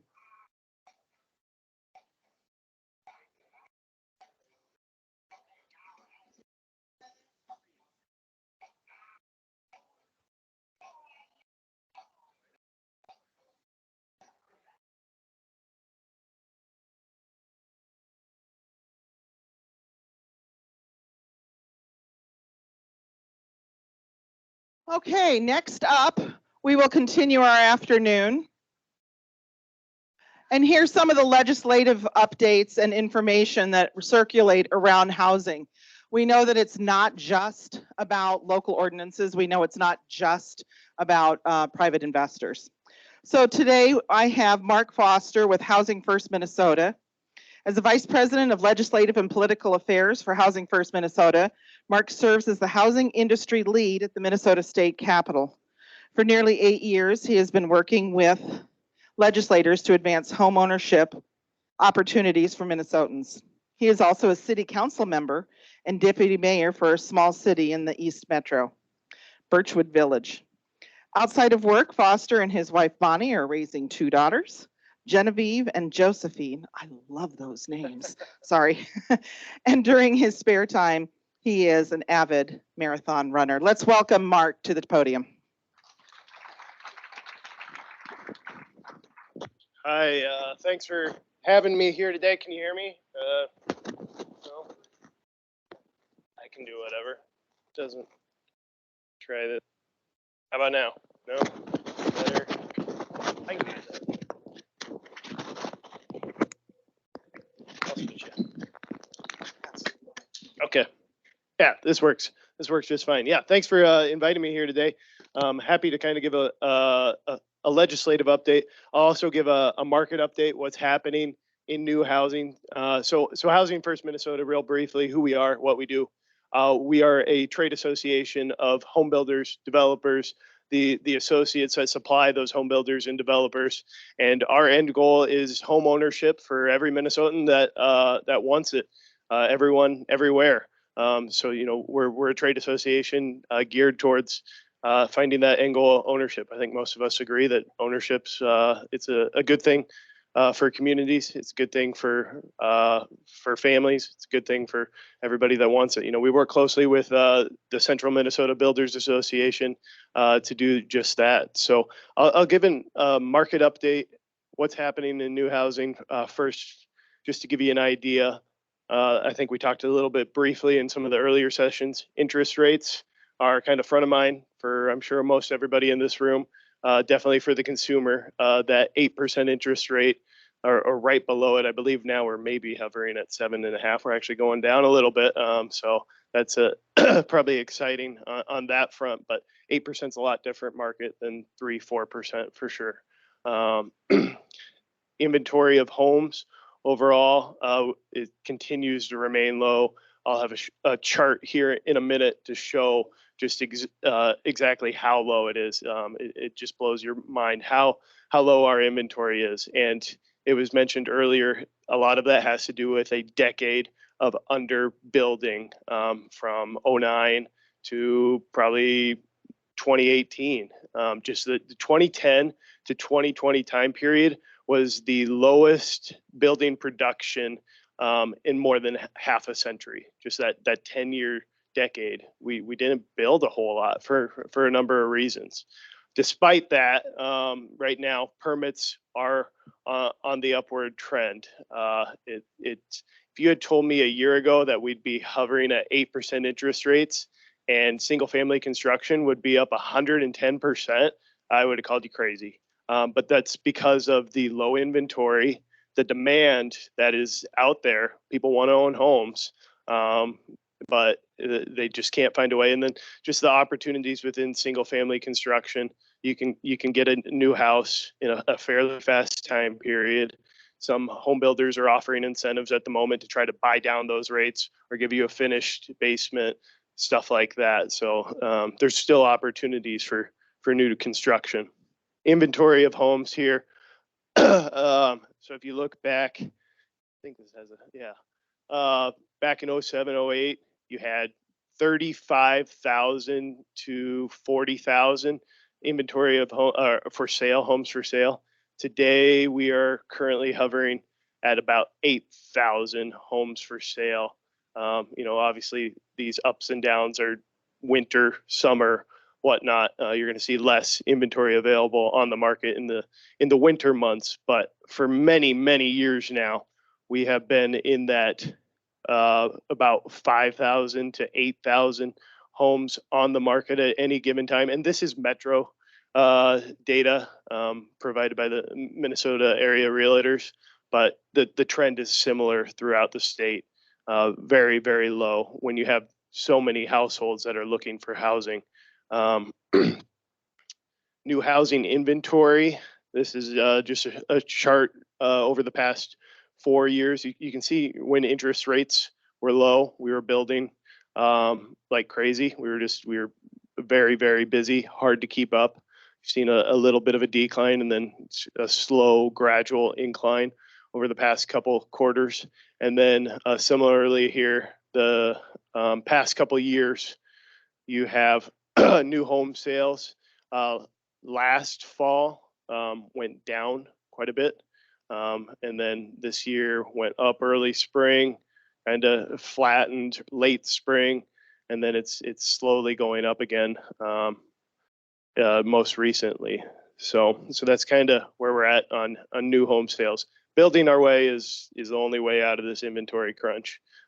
You could still have a decline in interest rates, and that would open up maybe a little more inventory from existing, but we are tens of thousands of units. Most national groups that pull the data show that Minnesota is anywhere from 70,000 to 100,000 units short of what we need for our household formation. And that's for a number of reasons. Like I said, underbuilding. We have more single households than we've ever had in recorded history before. So you just have more single people. You have smaller households as well, having fewer kids. So the demand for different types of housing than what we saw a generation ago exists.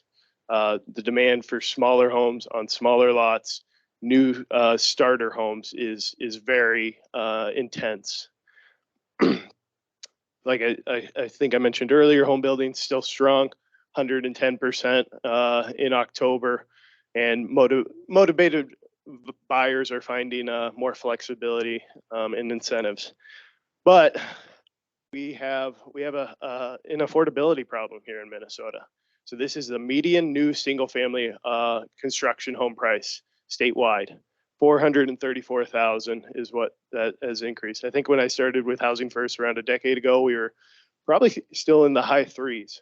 So to be up to 534,000, that's a very high number. The median household, I believe, in the Twin Cities is around 100, and Greater Minnesota is probably a little lower than that. But that's hard to afford that median new single family home anymore. And our neighbors they're beating us by a lot. The closest you could argue is in Illinois at 469, but many states, Indiana, Michigan, Iowa, Dakota, they're still in the threes. So it's a competitive, it's an economic competitiveness issue in the long run if we want to keep people here in Minnesota buying housing. So a lot of that number is driven by our inability to build at a lower price point. And there's a number of reasons I'll get into just a little bit here today, and happy to always talk offline about why we can't do that. But a lot of it is because of barriers at the local level that won't allow for that flexibility. So that's why I was really encouraged when I had when we had the prior speakers discuss that flexibility and looking for housing options. That's what consumers are demanding like crazy, is just give us options. Legislative update. So I won't steal all of Senator Lucero's thunder, and I'll be quick too, because I know the worst place to be is between an elected official and a microphone. So I'll make sure to hand it off in a timely manner. But just top lines, housing related, the full DFL controlled legislature and governor. They spent a lot of time talking about funding for housing investments, subsidy programs, and the like. In the metro, a new housing tax to help supplement housing vouchers.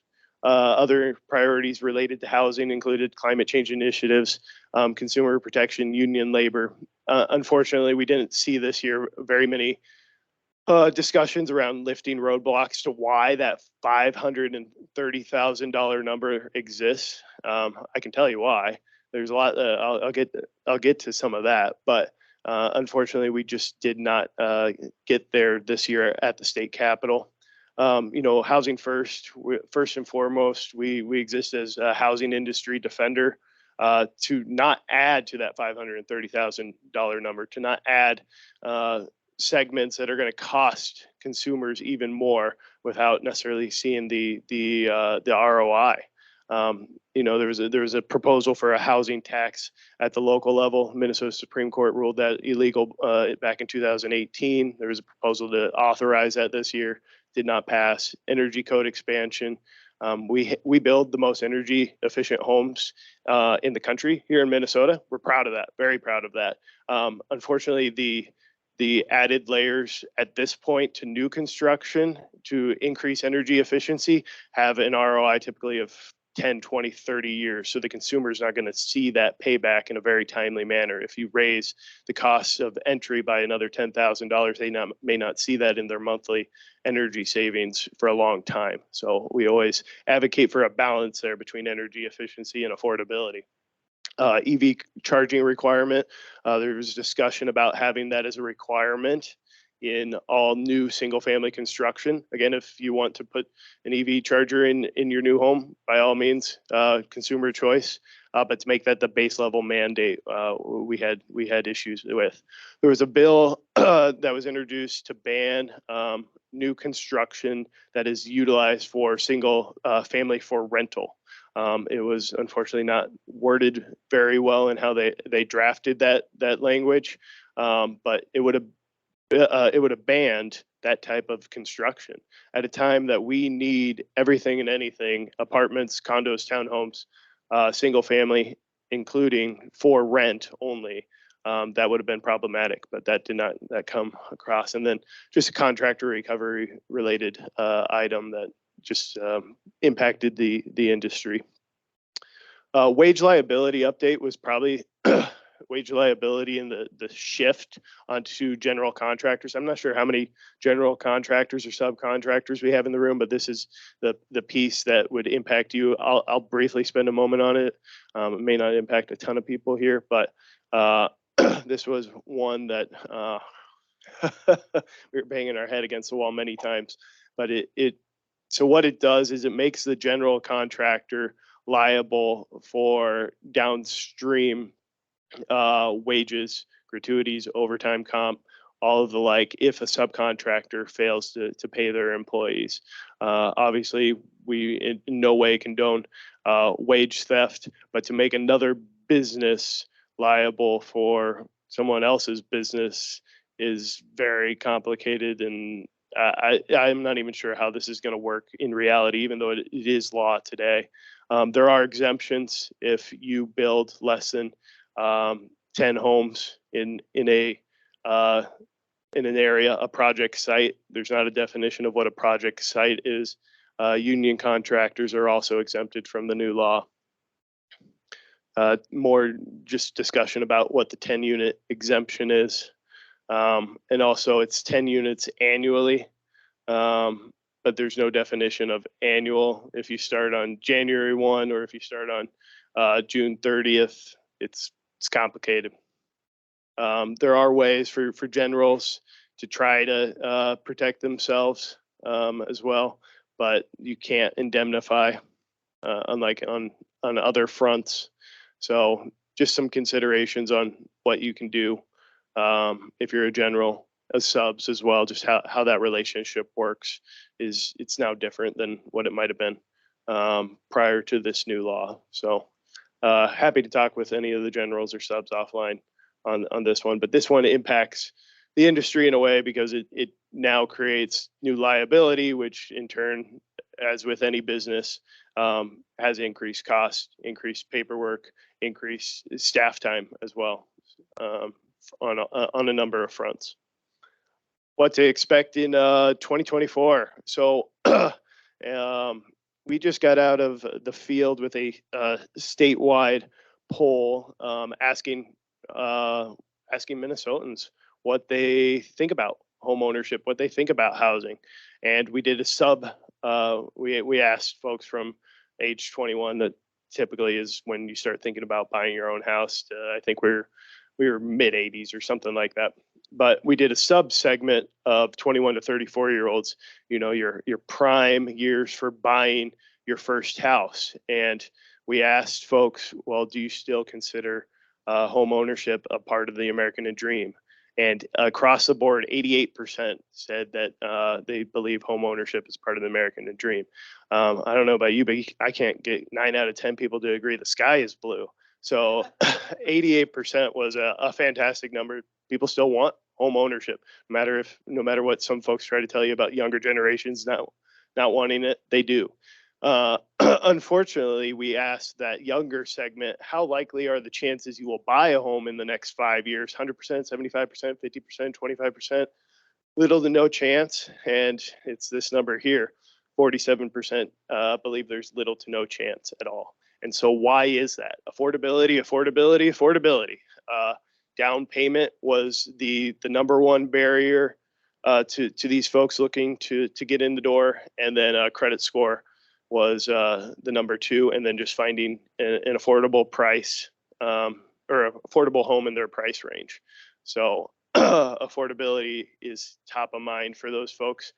And so we also asked which of these statements fits closely with your view, letting property owners choose what they would like to do without too strict a limits on location, type, and size, or have city governments choose what you can do with your property.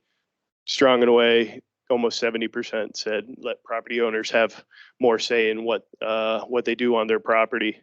Similarly, I asked, what do you believe in parking mandates, garage stalls, EV chargers? I mentioned those earlier. Consumers, majority of them believe that consumers should have that choice. Just a little more polling here. So like I said, affordability, top of mind. What do consumers want the legislature to do with that in mind next year? And 7 out of 10 folks said that zoning laws and regulations need to be a discussion at the legislature. It's been since the early 90s that the state legislature has kind of had that broader discussion and done something related to zoning. So it's been a whole generation. And yesterday's generation's zoning rules and regulations don't meet today's demand. Like I said, for smaller homes on smaller lots, because we have smaller families, we have more single people, we have downsizing boomers that want to get out of their larger home in order to open it up for a younger family and the like. So zoning is front of mind for consumers. And then it was encouraging to hear the ADU discussion. Duplexes, ADUs are popular. 56% of voters believe that they should be allowed on single family zoning lots. So, and that support continues, even if it means I were to get an ADU or a duplex next to me, 90% of those supporters still backed it. So it doesn't bother them. Sure. So this was a statewide poll that was taken just a couple months ago. And it was a statewide poll, 630 Minnesotans all across the state, metro, suburbs, greater Minnesota. So combination of all that. What to expect in 2024? I mean, Senator Lucero will probably give you a lot better answer than I can, but at the moment, there's a growing coalition of stakeholders that are asking for a greater review of Minnesota's housing policy, especially around land use, zoning, allowing for the flexibility, allowing for more housing options. They don't return until February. I think Senator Lucero was saying he's happy about that. But legislative leadership has indicated that there is going to be a greater discussion than we've seen than last year and in even the past few years around policy. It is a policy year. You know, they did the budget last year. So this year there's going to be greater discussion about how do we allow for those smaller homes? How do we lower that price point of $530? We've been raising the flag for many years that we got a problem. We got to try to flatten that and to to compete with our neighbors. We're an outlier here in the Midwest, unfortunately, and we'd like to change that. So that's what I have, and happy to stand for questions after Senator Lucero.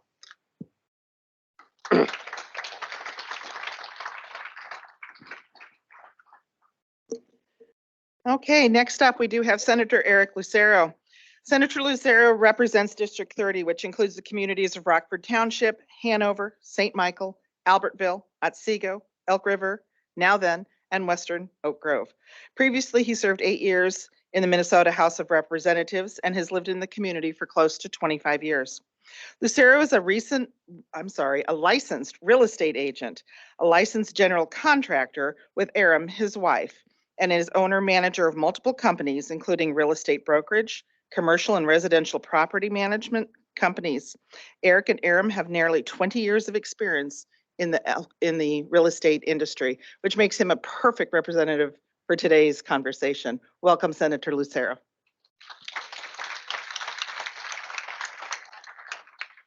Well, thank you, everybody. You have to, I'll put it in the middle here. We've been struggling with the lapel all presentation. How is that? Okay, good deal. Here's the clicker. Well, how many are familiar with the former Steve Jobs philosophy of presentation style? PowerPoint specifically. You familiar with that, where it was like no words and it was just a picture and he had everything in his head and he could speak to everything with just a picture up there? Well, unfortunately, that is not what this is today for me. So again, I am Eric Lucero. Thank you, everybody, for coming out. I sincerely appreciate this, everybody in this room, everybody in the industry, everything you're doing for Minnesota and our community. And I very much am appreciative to Debbie, to Jessica, to Molly, and everybody else who organized this. What a phenomenal turnout. And this just demonstrates the high priority that each of us is placing on this topic in this community. And so it's a deep honor to be here before you. I do have cards up here if anybody wants to connect with me afterwards, subsequent with the coming months and the coming session. So I sent my slides, and I'm not joking. Are they up? Oh, do I have to just advance? Okay. There we go. Oh, those are questions. There we go. So what I did is I sent my slides, and when I'm looking at the previous presenters, these are the most boring slide deck you can think of. So one of the things I hate is death by PowerPoint, but again, that's what this is going to be. Now, and I did this kind of by design. What I wanted to do is part of what I was asked to present was some programs that do exist, some of them existing and were refunded, some of them new that passed in this last legislative session. And I have, there are many more than I have included in here. I just have a handful, but then I included some of the bullet points that are associated with those programs. Thinking this deck of these slides would be available afterwards somehow, that was my thinking in putting this together. So it's plain, there's a lot of words on there, And I don't necessarily want to read all the words to you because I hate just standing here and reading slides, right? That's the worst presentation style. But one of the first programs is Workforce Home Ownership Program. Now, it is a philosophy, and I think every one of us hold this, and that is, actually, I'll go back to something that Mark said. We saw the poll there, where it is still part of the American dream to have home ownership, right? But then another question in that was, I forgot the percentage, but it was at 47%, a significant percentage don't believe that's attainable in the next handful of years. So here there's a dream, but there's lack of hope. Think of that combination. There's a desire to achieve something, but there is no hope that that can be accomplished. That is not a good formula, a good combination when we consider that age group that are just trying to start their life. And so every one of us in here, we share the philosophy that home ownership is something that should absolutely be achievable. And so this one's called the Workforce Home Ownership Program. So it seeks to increase the supply of workforce and affordable owner-occupied multifamily and single-family housing throughout Minnesota. The program makes grants to cities, counties, tribal governments, nonprofit organizations, cooperatives, and community land trusts. And it was funded at $20.25 million in fiscal year 2024 and $250,000 per year afterwards. One thing I should say, the housing omnibus bill that passed was $1 billion. Now, I happen to be one of those that voted against it. And so what I'm doing here is on some of these slides, I do appreciate somebody from the agency being here because they're actually going to be able to speak better to some of these programs more in depth and how to apply for them for anybody who might qualify, then I certainly will be able to.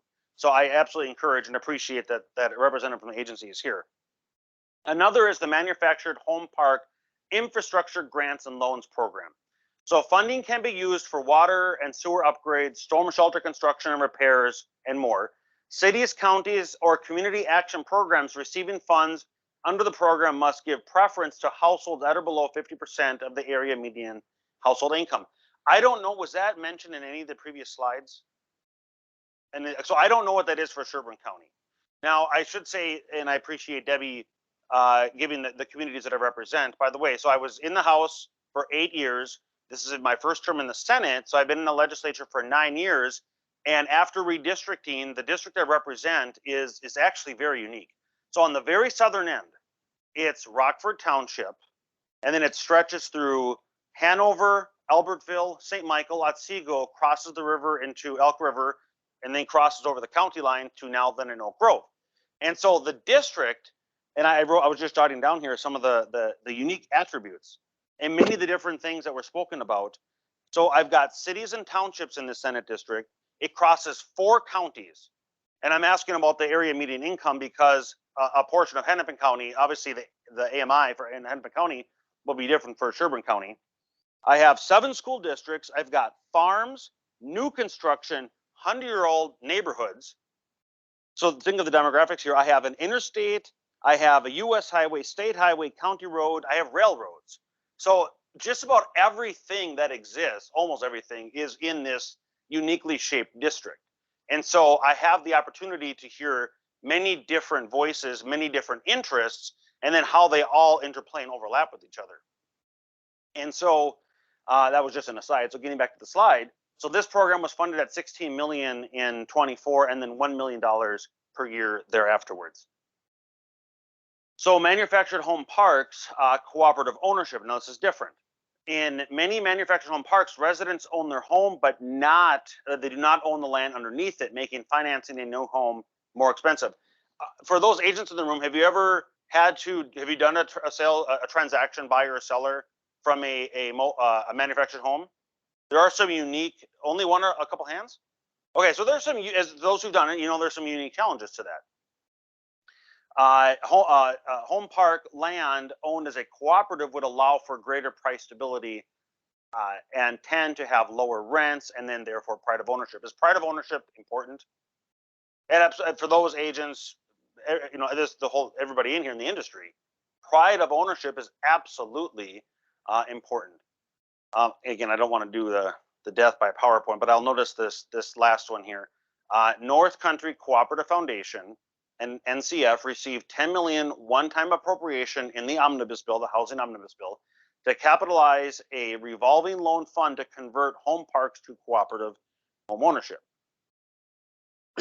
And then NCF there, this right here is something they're putting forward. It's called the New Leaf Neighborhood, and this is in Northfield, if I remember correctly. And this is something they're trying to put together using manufactured home development. And so this is another aspect. When I think of manufactured home parks, my understanding, it was before my time, but my understanding is they were very popular, and most of them sprung up in the 60s and 70s, right? I know there's some in Blaine, there's one in Dayton, in Otsego, obviously, and they're obviously all over the state, but there haven't been any new in several decades. And so they fill a niche, but the trend is coming back because of the skyrocketing price. This is becoming an option for people. So it's being explored, and it's happening here in Minnesota.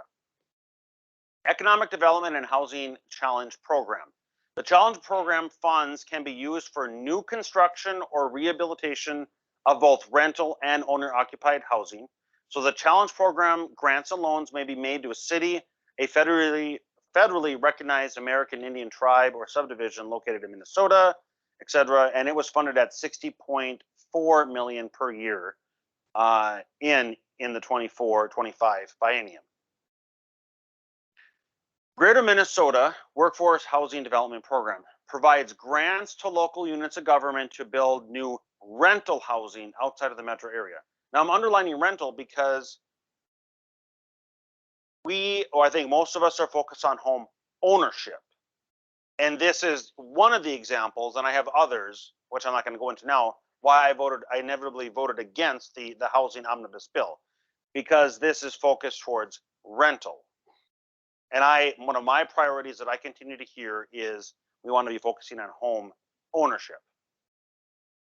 I have the website up here for the Minnesota Housing Agency, and there's a lot more. But again, as representatives, one of the things I would say, it's my understanding, I've not gone through the process with the agency, the department, but my understanding is all the programs are just one application. Is that right? So it's just so a person fills out one application, and all the questions are asked on that application that the agency then can use to determine which programs might be applicable, and then have those further discussions and possible awards.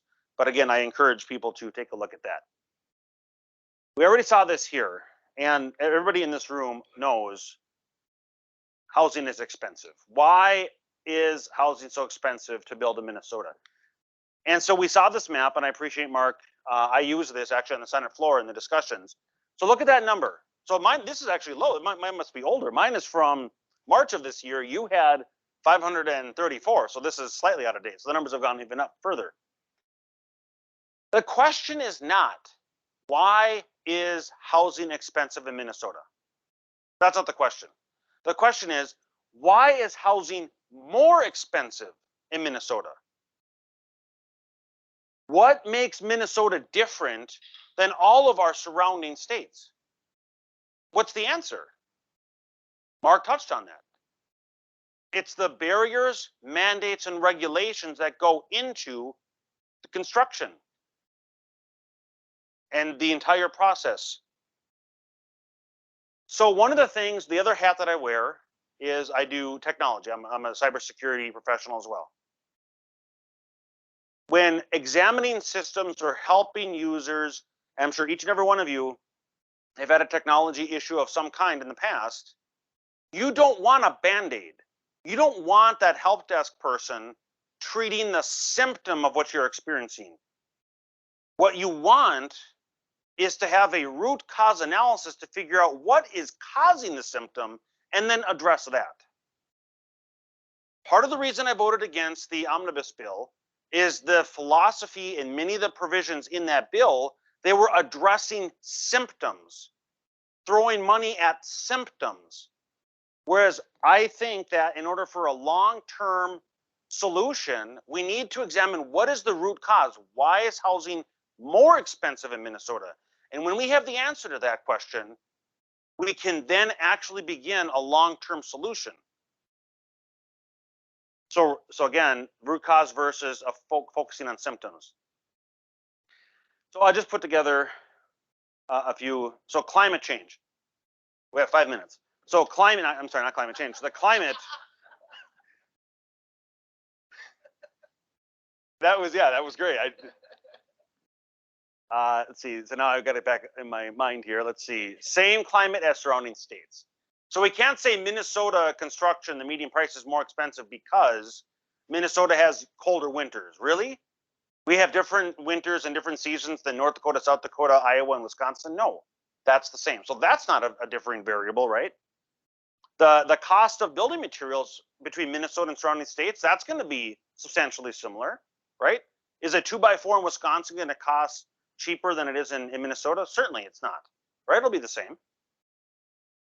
Major difference is government mandates in Minnesota versus our surrounding states. That's the root cause.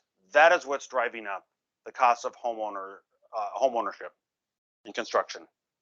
So there's the building code, there's labor regulations, the price of land influence. Now this doesn't directly impact us here in Sherburne County, but the MUSA line, how many are familiar with that? Right, for those that are inside the 7-county metro area. That has a very significant impact on the value of land in its relationship to Met Council's sewer line.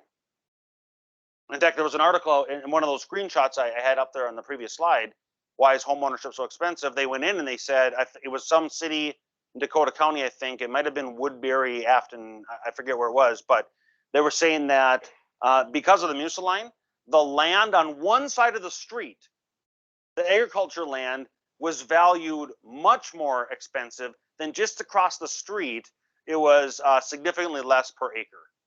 And that's because of Met Council's influence on land. With that, there's a lot more I could say, and I would love to say, but there is one place that's more dangerous to be between a politician and a microphone, and that is any speaker and lunch, right? So at least I'm glad everybody's had their lunch. So with that, I'll just throw this out there too before questions. As I was listening to the presenters, so my wife and I moved to Dayton in 2000, and I was a former Dayton City Council member. So we moved to Dayton. I grew up in New Brighton, and we moved from, at the time, it was a 1-bedroom, 1-bath apartment for, I think we were paying $470 per month. And we bought our first house in Dayton, 3-bedroom, 2.5 or 1.5 bath, 1 3/4 bath, 2-car garage for $133,000. But the question is, why did you move here? So all of us here, you either live in this area or you're very close by.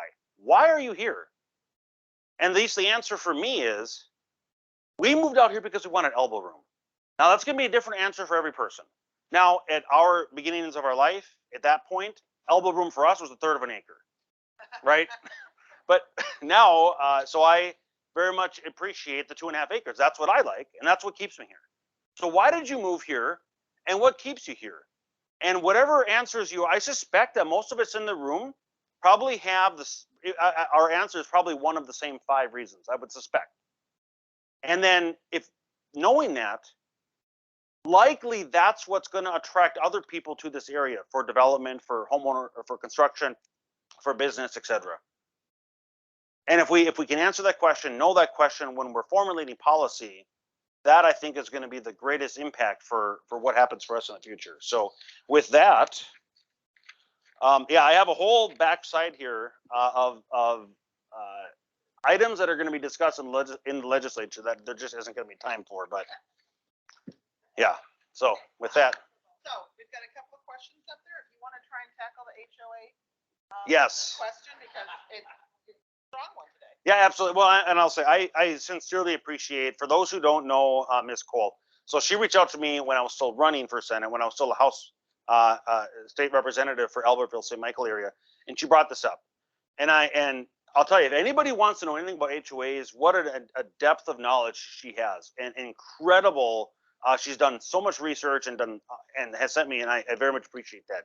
And I'm thinking to myself, when I grew up in New Brighton, there's no HOAs there that I'm aware of anyway. Most of it's just, the standard neighborhoods. And we moved out to Dayton. There's nothing that's there, right? Most of St. Michael, where I live now, doesn't have, except for it's obviously incredible construction happening. But what happened? It flipped, right? So I don't know of a development that's happening right now that isn't an HOA. And one of the things that I very much identify with is I don't like this power imbalance between residents and any kind of board or association or government or whatever it is. And I think what's happened is the laws around HOA have not been touched in a long time. And HOAs are way different now than they were back whenever they were, they may have been used in other parts of the country, but in Minnesota, at least in my life experience, I hadn't had a lot of experience. So again, I don't have a lot of answers. So we've been working together, Ms. Cole and I. Unfortunately, there wasn't any opportunity to advance anything in this last legislative session, but working to create more controls, checks and balances, and to level out that imbalance of power is something I absolutely have an interest and desire to do. What successes have you had with stopping mandates and the building code changes that continue to play a large part in the building cost increases? 0 successes. Well, I shouldn't say that. We did stop a few things, but I very much am concerned with them coming back. They're going to come back this next session because there's a recognition of the high cost increases, but there's not a recognition of root cause. It's just throwing money at symptoms. And there's this separation that the majority doesn't seem to understand that when you add in these mandates, they have a direct cost increase that is then passed on to the consumer. And then they wail and gnash of teeth why things are so expensive. So let's create a subsidy. We've created these mandates that make it more expensive. So now let's increase taxes and let's create a grant program to subsidize. Well, you're not solving anything. You're just taking money from somebody else, giving it to somebody to buy down the cost, but you're not actually reducing the cost, right?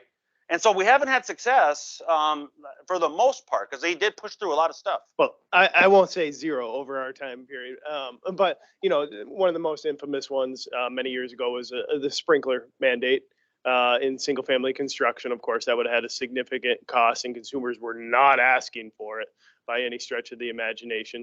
In Minnesota, we have one building code, one state, one building code, one energy code. I have a colleague, he's currently at the Department of Labor and Industry discussing energy code. There's going to be a new energy code within the next couple of years. And again, we always ask for balance in energy efficiency, durability, sustainability, but also affordability in all those fronts. So, and then when it comes to local government mandates, you may not see it as much, I would guess, out in Sherburne County, but in many parts of growing parts of the Twin Cities area, we have municipalities that add a lot of layers that would blow your mind. We have some communities that require 3-car garages. We have some communities that will require a certain type of siding on every house, stone exterior. Well, all those items, you add them together, and that's 20 grand for an additional garage stall. That's 25 grand for certain types of siding. That prices people out. Again, consumer choice. If you want to put your 3rd stall garage on it, I think almost all my members are happy to do it. But that entry level to get into ownership is becoming higher and higher and higher. So the next question is, what is your strategy for getting to the root cause? I think the root cause is pretty evident. Going back to that map, what makes Minnesota different than all of our surrounding states? It's not building material. It's not labor material or labor costs. It's not the weather. It's the regulation. So the real question is, what is it going to take for other policymakers, and specifically the majority, to acknowledge that taking money from somebody and giving it to another to treat a symptom is not going to solve anything long term? That's the question. And that's what partners, Housing First and others, are working to try to convince the majority. I think we all want the same thing. It's just, there's a difference in how to get there. Yeah, and just to lay on that root cause, Senator Lucero mentioned land. Our land in the Twin Cities area is amongst some of the most expensive in the country. We're very comparable to the coast, frankly. Some of those numbers you were searching for, Prior Lake to Credit River Township can be right across the street from each other. You can have the acre of land in Prior Lake be 80 grand an acre, and Credit River Township be about $5,000 an acre. Just a substantial gap. And so if you adjust that MUSA line that's set by the Met Council, you would hopefully see a lowering of the cost in the Prior Lake acre from 80,000 to hopefully something lower. Of course, you'd see an increase in Credit River, but it'd be more of a balance of sorts. So you could go out a little further. The next question is, what are some of the things you weren't able to speak to? So so limitations on aesthetic mandates is certainly going to be part of the discussion. Whether or not these pass, can't speak to that, but these will be certainly discussed. And let's see. Impact on housing agency determination. The agency must determine implementation. So when new mandates are put forward, I have was it a bill or an amendment? I think it was a bill, or it might have been an amendment. I don't remember now. It all blurs together over time. But essentially, if government, either the agency through rulemaking or the legislature, wants to put a new mandate on in the building code, something else has to come off, and or there has to at least be an analysis of how much is that going to cost. So if you're going to mandate radon, or sprinklers or whatever it might be, an EV in every new construction garage, what is that cost? Don't just throw that. I recently sat in a city council meeting where one of the council members, there's multiple orders on the agenda, and I was listening to different items, and one of them was a proposal, and they had their preliminary plat and final plat, and they were looking to move forward with the project. And one of the council members made a comment. Well, I would really prefer, I think this was an apartment complex, I would really prefer underground parking. And I know that's going to cost 10 to 15% more, but it was just an offhand comment. I'm thinking 10 to 15% that's real dollars. And these government officials need to understand that their words have a significant influence, and their votes, while it might be a stroke of a pen to them, that can translate to tens of thousands, hundreds of thousands, or millions of dollars in a project. That all gets passed on. And so understanding that the breaker panel, so there was I don't know if it passed, I think it passed. They want to upgrade in terms of EV, upgrade all panels in the house and in existing construction to 200 amp to start prepping for EVs. Right. And so they're throwing out this money for contractors in form of a grant for contractors to come in and do that. Is that really necessary? Do we need to upgrade all these homes to 200 amp? One size fits all. CICs, the sales tax for housing subsidies. So that happened in the 7-county metro area. I suspect they're going to probably try to bring that back and expand it statewide. So for those who aren't familiar, those in the 7-county metro area, the sales tax increased by 1%, and it goes to housing, again, treating a symptom. But, and for those of us, I think on the Senate floor, I said, for all those in the 7-county metro area, come out to Albertville Mall, come out to Home Depot and Menards in Elk River. You'll be outside the 7-county metro area. And my colleagues inside the metro didn't like that, but I think they might come back and expand it statewide. So I think that'll also happen. Rent control is huge. I can't go into a lot on that. And we spoke about the preventing single-family homes from becoming rentals. And I think that bill is going to come back. I suspect in some form it's going to come back. So it's going to be terrible. That's not going to help anything. It's not solving a root cause. It's just tackling a symptom. Okay. Well, I'd love to have you answer all the rest of the questions. Yeah. But we are out of time and we want to keep on schedule. So thank you very much. Thank you so much. Hopefully. Next up, we're going to have our panel discussion. I've got to get back to the microphone. I've been told I have a big mouth, but maybe can't make it all the way into the next room. So I apologize for that. I would like everybody to stand up, and we're going to do a quick little stretch while Molly and her team get the tables removed. So stand up, put your right hand way up over your head. Put your left hand way up over your head. Everybody turn to your right and rub the shoulders of the person in front of you. Just, come on, I'll give you a few seconds. Rub the shoulders. You got me, you got me. Awesome. Okay, now turn to your left and do the same thing because we're an equal opportunity support network. Excellent. Excellent. So.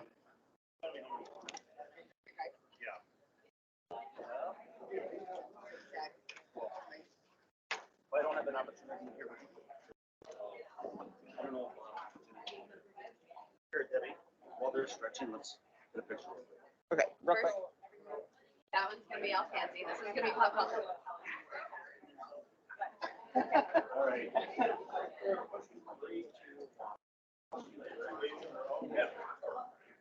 Thank you. Thank Okay. you. Okay, are you ready, Molly? Because I'm ready for you. Okay.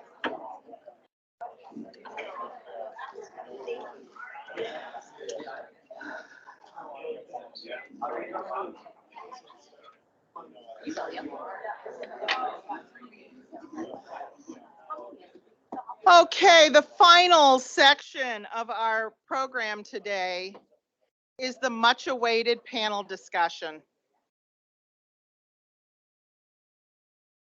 We have heard from many experts throughout the afternoon, and now we want to hear from the people with boots on the ground, with the people who actually do the work that needs to attain all the different needs and the different regulations and all of that. So we are very excited to hear all of them. And we have our panel discussion presenter is Molly Nadeau. This whole program today started with a conversation between Jessica and Molly, and then they were so gracious to include me into it. And I'm really excited to see where this is going to go. But I want to tell you a little bit about Molly. She started her career in residential lending more than 20 years ago. Really, that long? You're not that old. You were 12. You were 12.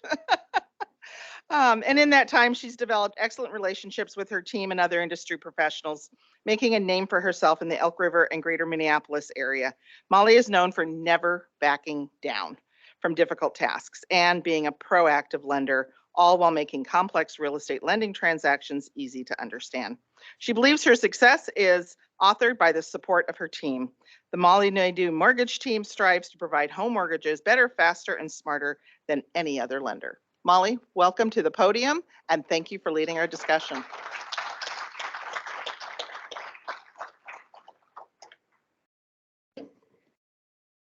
Be the change you want to see in the world. We're going to start a little smaller. We're going to start with our county. And I remember meeting with Jessica, learning about the new real estate study, comprehensive plan, the vision of the county. And I knew immediately I wanted to have an event where we can bring it to the people that actually carry out the vision. So it was all a grassroots effort. Everyone I asked to help, support, show up came. There's a real desire to know and learn this information so that it can be used. And I'm so excited to see where it's going to go. First, I want to thank you all for coming. The panelists, these are people that I regard highly. The community does, actually. And everyone here is a volunteer, sharing their time, expertise, and wisdom. So I'm going to introduce the panel first. We'll start with Lady Linda. I call her real estate royalty. She's been doing this for a very long time with a wide array in her real estate background, from development, building. She sells to the consumer, and she serves on the professional standards committee for the Minneapolis Board of Realtors, which gives her special insight. We have Corey Wemple. He is my competitor, someone I respect dearly. He carries out financing for residential lending, working with end users. Chad Christian is carrying on a long legacy in the Christian family with building and development, remodeling, and is an awesome citizen. Chris Thompson, he represents Price Custom Homes. He sells real estate, develops, and has been doing this a long time, and is Elk River born, raised, live, work, and serve. And finally, Denny Nelson. Denny owns Progressive Builders out of Big Lake. They build maybe a starter home price point, but a lot of units. He also sells, develops, works with the end user, and see all aspects of the building process. Thank you all for being here. So when we started this event, we asked all of the people deciding to come in their entry some questions, and we got a lot of feedback from that. We're going to pose some of these questions here. The idea behind our answers are what are actual policies or cost challenges or opportunities that we can identify and work to change in our community. We won't have all of the solutions today, but we want to have the conversation. And the reason for the conversation is our policymakers, the people on boards, chairs, and commissions, like Jessica on the EDA, have ears to hear. They want to hear from the public sector, and we're going to get started. First, I want to have you guys start with a little bit of, for the builders, how many units you build annually, approximately, and of that, how many are built in Sherburne County? And I'll start with Chad Christian. We build about 20 homes a year, and I'd say 30 to 40% of them are in Sherburne County. Denny Nelson, Progressive Builders. We build approximately around that 100 units a year mark. We used to build, I would say 70% of those were in Sherburne County. The last few years, I would say we're probably 15% of it that are getting built in Sherburne County, which is unfortunate. So it's something we would like to address. Chris Thompson here with Price Homes. I'd say on average, depending on year, around 60 homes. And we've seen a little bit of a decline in the amount in Sherburne County, but last year or this year, probably around 30%. We want to bring their business back, so let's find out how. Okay, so question number one, we know there are state regulations that make housing development in Minnesota expensive, but in your opinion, what could local government do to help offset those costs? And I'll stick in the same order. We'll start with Chad. And you'll want to hold that microphone nice and close. All right. Well, we talked about the building codes. Those things are things we can't change. The reality is that there's a bunch of small things that can be changed that are adding more cost. For example, Sherburne County recently on acreage lots, they added that requirement for soil boring to be had at the build site. Well, from a builder's perspective, it's not like they're taking on any more liability. They just added another $500+ cost to our cost of our house by doing a soil boring that tells us what we already know, even though there's no remedy for them to come back and say, well, hey, we don't like that soil boring. I know firsthand in the last couple months, we've built a house on acreage. Before we purchase a lot, you go and you do a test hole, you make sure that you have good soils. Now, in order to get our permit, they say now you're going to require a soil boring. Okay, well, what is that soil boring going to do? You're not going to warrant the foundation, the structure of the house. The city of Elk River has recently required engineering for decks and porches. Now, that's not necessarily new construction, but a lot of new construction comes with four-season porches and decks, and it's just added engineering. We laugh with our lumber yards, we laugh with ourselves more out of frustration that eventually they're going to engineer themselves out of a job, all these inspection agencies, because it's going to be between us, the homeowner, and the engineer. But it's ultimately added costs that they're trying to treat everyone the same when in fact we're not the same. The reality is we're licensed, reputable contractors compared to a homeowner that's a DIYer that maybe didn't know what they were doing properly. And that's why I would bet that if not all of the porches and decks that are falling off and failing are ones that are not by a licensed contractor. And if they were built in the 70s and 80s. Now, a lot of those small costs, I'm talking about small costs, but those don't move the needle enough in my price point, but a handful of them move it far enough to where that homeowner can't afford that upgraded siding that's required for that neighborhood. Yep. My biggest issue probably too with the price point we build in is just the discrepancies in all the different cities across Sherburne County that we build in with their whack and sack fees. We go in to apply for a building permit. The house, the structure costs X amount. That's all based on permit price. That's the same across the board. But then we go over to Zimmerman and their whack and sack fees are through the roof. For me to build the same unit over there, I'm paying, almost $20,000 for a building permit with those extra city fees, compared to Becker at 13, Big Lake's around that 13,000 range of their whack and sack fees. But we go up to Clear Lake and we're looking at $8,000 for the same fees for the same building permit.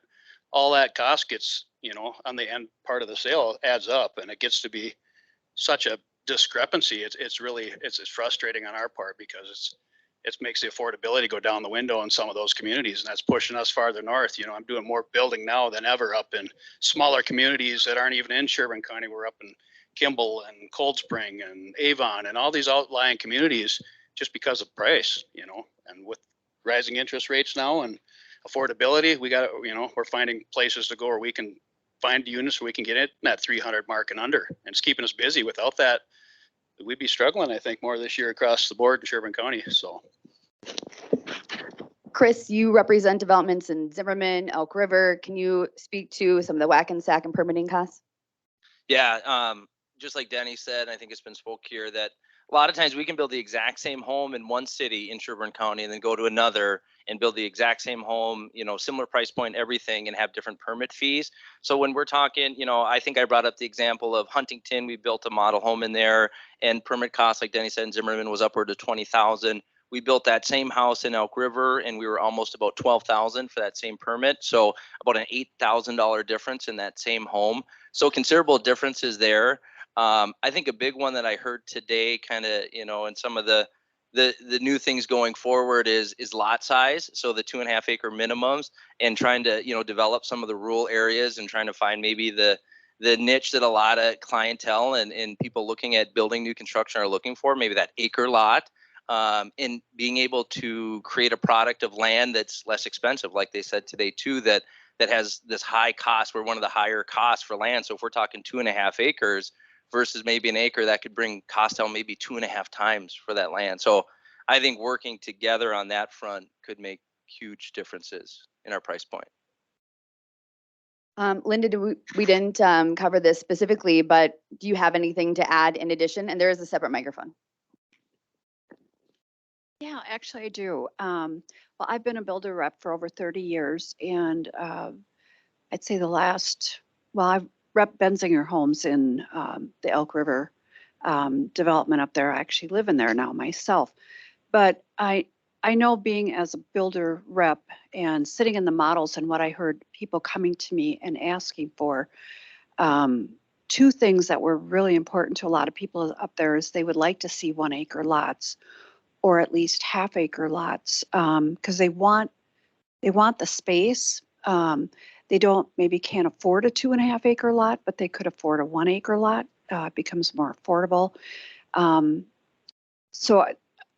And I heard that over and over and over. So I think, if they can figure out a way to get to the 1 acre lots and do some development, I think that would be a key issue.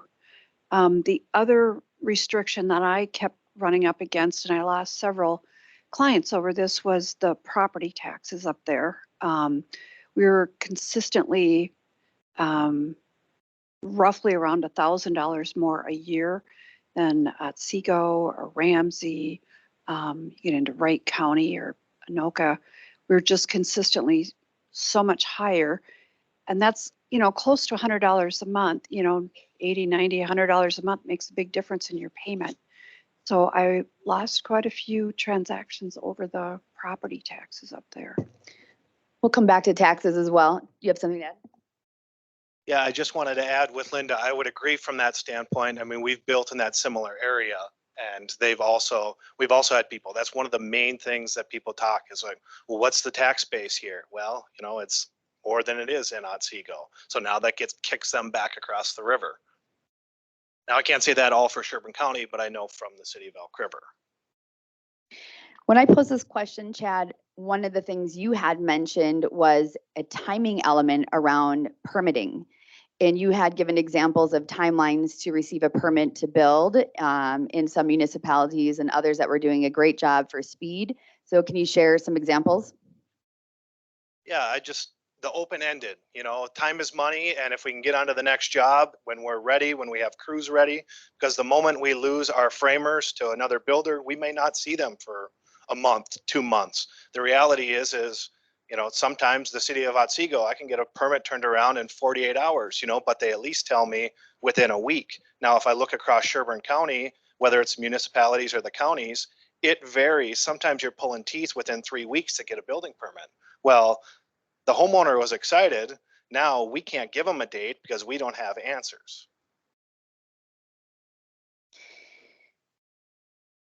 Another question we posed was, what tools and incentives have other communities used to attract developers or builders? And at the time, you hadn't thought of any when we posed this question. I don't know if we could use this in a Slido as an option, but the county really does want to know if you had encountered other land trusts, other type of affordable, you know, housing district opportunities. If you have experienced it, seen it, used it, we'd love more information on that. Not will Cruz. Yeah, I'll jump on here quick. Just big one that we talked about is that the county's looking at the 1 acre decrease. People are not looking for smaller lots. We understand that. 2.5 acres though might look, you know, they don't necessarily need it. We already talked about the 40,000 square feet minimum to have a primary and an alternate septic site. City of Elk River, the city staff, I've had a couple developments in there that have been fantastic that, you know, the development wouldn't have been feasible if it was 2.5 acre minimums, but the city staff worked with us and we had a planned unit development that got, you know, half of the lots being 1.5 acres in size. In doing so, we were able to move that development through and there's a nice tax base of 20 luxurious homes on the north side of Elk River. Yeah, from a development standpoint, it's all about cost again, how many units you can get. You know, your infrastructure is going to cost the same. So we've done projects all across Sherburne County in the last 28 years. We did a lot of the early cluster developments when the county pushed those. We worked on those. We did a lot of 2.5 acre building developments. My opinion, take it for what it's worth. The 1 acre seems to be the sweet spot for where I think would be ideal. We just built out most of a project up around Rush Lake, and those were all 1 acre lots. That was Shoreland District. Plenty of space there for building the house, septic, well, accessory building. There's room for all of it. You built, you know, 2.5 acre lots. Everybody thinks that's ideal, but most homeowners, you look back after 10 years there, most of it's grown in weeds or got junk outside. They're storing their boats. 1 acre is plenty. And, you know, from a development standpoint, you know, it costs you X amount for your roads, your infrastructure, and the more units you can get out of it, you know, it's a building lot's a building lot. It's, you know, you can keep that cost and make it affordable, but yet make it where it's feasible for everybody. And I think that's a great solution. I would love to see the county go towards that. We used to build lots of houses in rural Sherburne County, and we really don't anymore. The lots aren't there. So.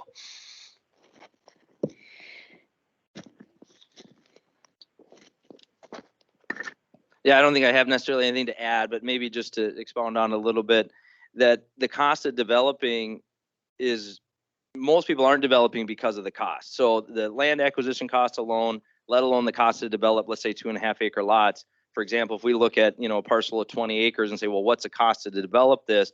Well, we know looking at it that 9 times out of 10 that the cost exceeds the value that we could sell it for and have any potential profit, let alone holding costs, everything else that comes into that. So the difference of maybe what lots are available to be built on is really controlled by them, you know, their ability to be developed. So we keep cornering back to these 1 acre lots, but that would open up such an arena for being able to develop a lot more land and I guess having a lot more opportunity for all builders to build on. Okay, policymakers, 1 acre lots, loud and clear. Another common theme brought up in each of the presenters' presentations was accessory dwelling units. That there's a need, a demand, a want, and in fact, financing has started to open up with credit programs allowing for more opportunity with accessory dwelling units. Some of this has spurred from the pandemic. We couldn't get to our loved ones in nursing homes, and more families want to have multi-generational families living in one area, keeping mom and dad close or having their adult children live on site. Have you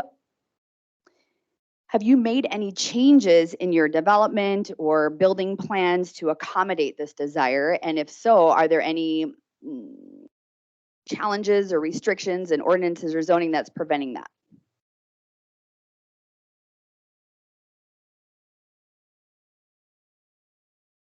Yeah, I think it is just a fine line when it comes to that accessory dwelling unit is what's the expectations through it? I know that, in the past, I can't say where we've done it, but there's certain areas that haven't allowed it. But hey, they knew that they're going to have mom or grandma live in the basement. And they're like, well, we're going to show it as a wet bar and you're going to have to roll in a range after we close because there's no other options. Not saying where those are, but it's a common theme. As long as there's an understanding going through it with the ordinances that, you have conditional use permits for businesses, maybe it's some form of conditional use permit if you're trying to avoid the dual rental for the next homeowner or something, just finding some sort of flexibility through that standpoint. You have to work to keep grandma away from the wet bar. Yeah. Good luck with that. Property taxes have come up over and over. It is an affordability issue. Obviously, interest rates are the literal elephant in the room. We can't do anything to change that locally, but what we can affect change is in that property tax budget. And I pulled this off of a September 19th Sherburne County Board meeting. I'm going to read a little bit and then I'll pose a question. Due to new construction and rising residential market values, the county's tax base is expected to grow at almost 8%. Divided Sherburne County Board of Commissioners has approved a $60 million preliminary 2024 property tax levy. There is a public hearing to discuss the proposed levy and budget. It's known as the Truth in Taxation meeting. It will be held at 6 p.m. on Thursday, November 30th at Sherburne County Government Center right here before the final tax levy is adopted in December. If the $60,355,133 sticks and becomes the final levy, it will represent a 3.25% increase over the 2023 levy. The last decade averaged 3.11% increase. One county commissioner, Messelt, noted that the levy increase would be mitigated by almost $170 million in new construction in the county. And with the average property value in Sherburne County being $355,000, that's about a $4 per month increase or $48 per year per household. We saw that new construction costs much more than the average value. So let's go back to affordability. Corey, we're going to loop you in on this as well. I'm going to go back to Linda.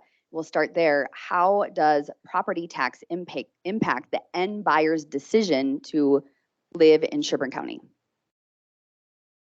So what I did is, and I've done this numerous times, but I had my assistant just do this recently, this past week. So we did is we can't get it per county, it has to go by city. And what I did is I also chose Elk River schools in each of the different cities just to compare. So what I used is if it was a new construction home valued at $600,000, what was the estimated annual taxes for that? Linda, will you bring that closer to your, yeah, it just needs to be a little closer. Everybody will want to hear this. Okay, sorry about that. So what we used is $600,000 for a new construction home. And when I called Elk River, The estimated annual tax for Elk River was $8,426. When we called Otsego with the Elk River schools, it's $7,522, and called City of Ramsey, and that was for Elk River schools was $7,584. Now, if there's different school districts, it drops dramatically too. For Otsego, if it's Monticello schools, it's $6,157. So we're actually about $2,300 less. And in Ramsey, if we go with the Noka Hennepin schools, it's $6,403. So again, another $2,000 difference. So these are throwing us off dramatically. Some people can't even afford to live in Elk River due to the taxes because the qualifications, as Molly knows, qualifications throws them off to even be able to build the home because they can't afford it. Second thing is people are always saying, well, why would I pay taxes like that? What am I getting for my money? And it just, it really hinders us from selling these homes. Corey, does financing for end user property tax is part of the principal interest taxes and insurance for qualifying. Can you give a little more color on the end user with property taxes? Sure. One of the things that we run into often is affordability just overall. You know, I have quite a bit of grant money that I can use for first-time home buyers, for example. We get that money, grant money from Federal Home Loan Bank in Iowa, which is where we sell all of our loans to, and we're a member of the Federal Home Loan Bank. So we get $80,000 a year that we can give away to qualifying borrowers to use for down payment money or closing costs. I mean, $7,500 per borrower. So it's real money. Problem is getting somebody to be able to qualify for that. So I just ran some numbers before I came here today. If you have an average purchase price, a starter home nowadays of 400,000, they put 5% down. That gives them a loan amount of 380,000. At today's interest rates, just the principal and interest payment is $2,650. So if you add taxes in there of, let's call it $5,000 to be on the conservative side, you're $400 there. Insurance, 150. PMI, which we have to carry on anything that's over 20% or less than 20% down payment, you're talking another $150. So that total payment is roughly $3,300 a month for a starter home. So in order to qualify for this grant money, it's income based. So you have to be a low income home. So for Sherburne County, that's $75,000 for a 2-person house. So automatically, if they have no other debt, they still wouldn't qualify for a starter home. So that's the type of stuff. I've had 2 years in a row now where I've got this $80,000 and can't find a single buyer that qualifies for it. That's pretty remarkable. No. Nope. So you'd have to find in new or existing the price point in order to make those numbers work, assuming they come out, let's say they come out of school with no debt and have no other bills. That price point with today's interest rates is $300,000. It has to be below $300,000 for them to be able to use that grant money. And that's assuming they have no other debt. Which is everybody. Right. Yeah. Yeah. Lots of people come out with no debt.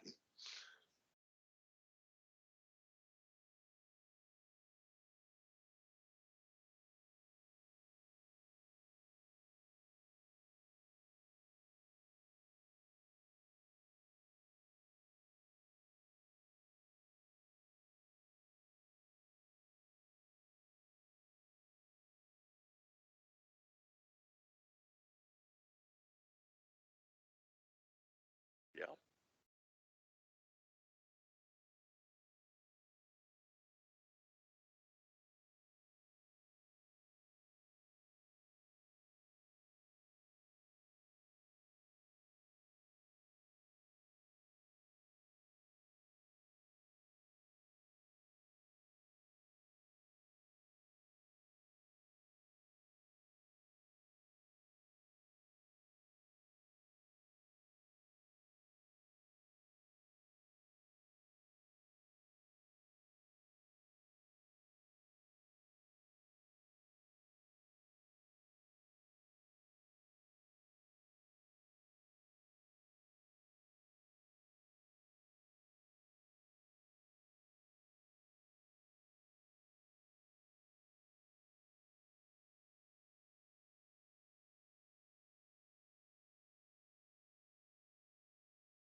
Yeah.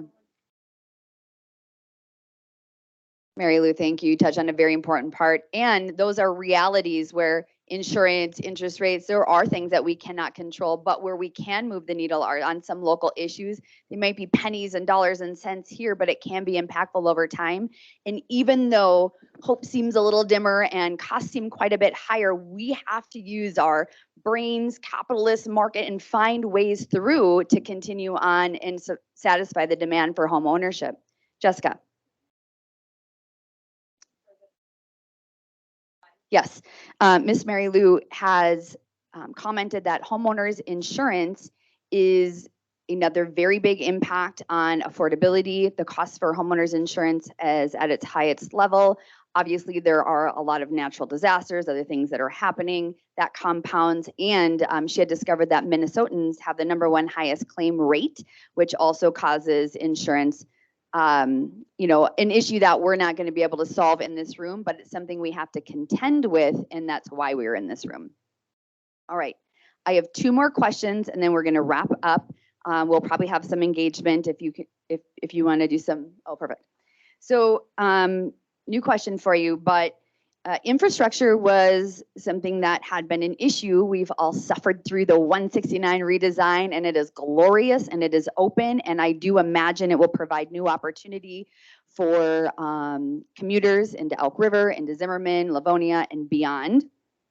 And so I'm interested from the panel, from building development and the end, you know, the end buyer, what opportunities do you see or advantages do you see with that 169 redesign?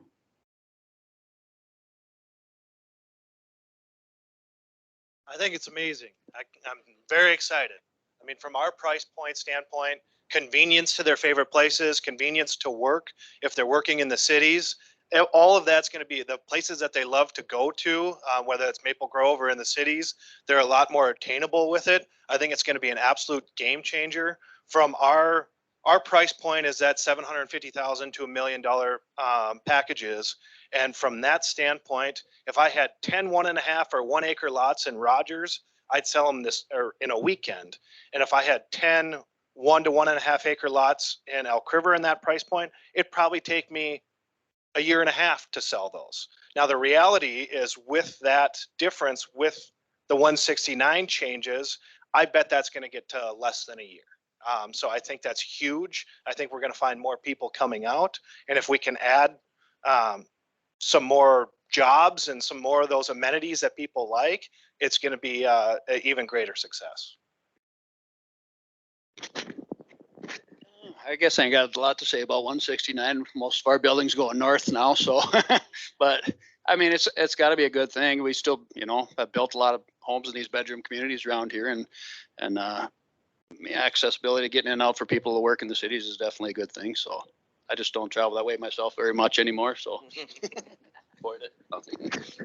I think the urban crawl, like we all know, right now, you go Zimmerman, Princeton, your price point goes down. You know, some of those outer stretch rural areas, Sherburne County, obviously, that's all in the backyard.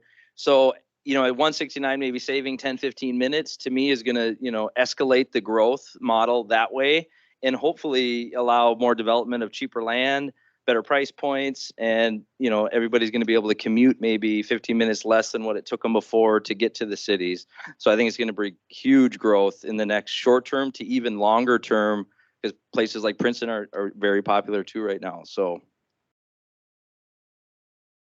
I couldn't agree more.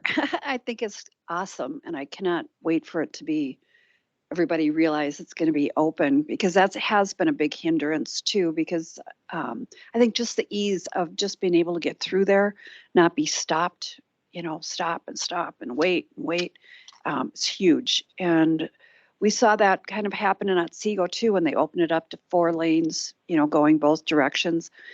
So I think it was just a matter of time now that this will be open, that I think it'll just expand it all the much better, because it's always been can't get across the river, and now it won't be a problem. Can't get across 169. I'd fight with that stoplight for about 9 minutes. My husband would have full on, well. I want to know what we should keep doing at the county level, at the maybe even more local level, what things are going well that they should continue to do that you feel is beneficial in your business.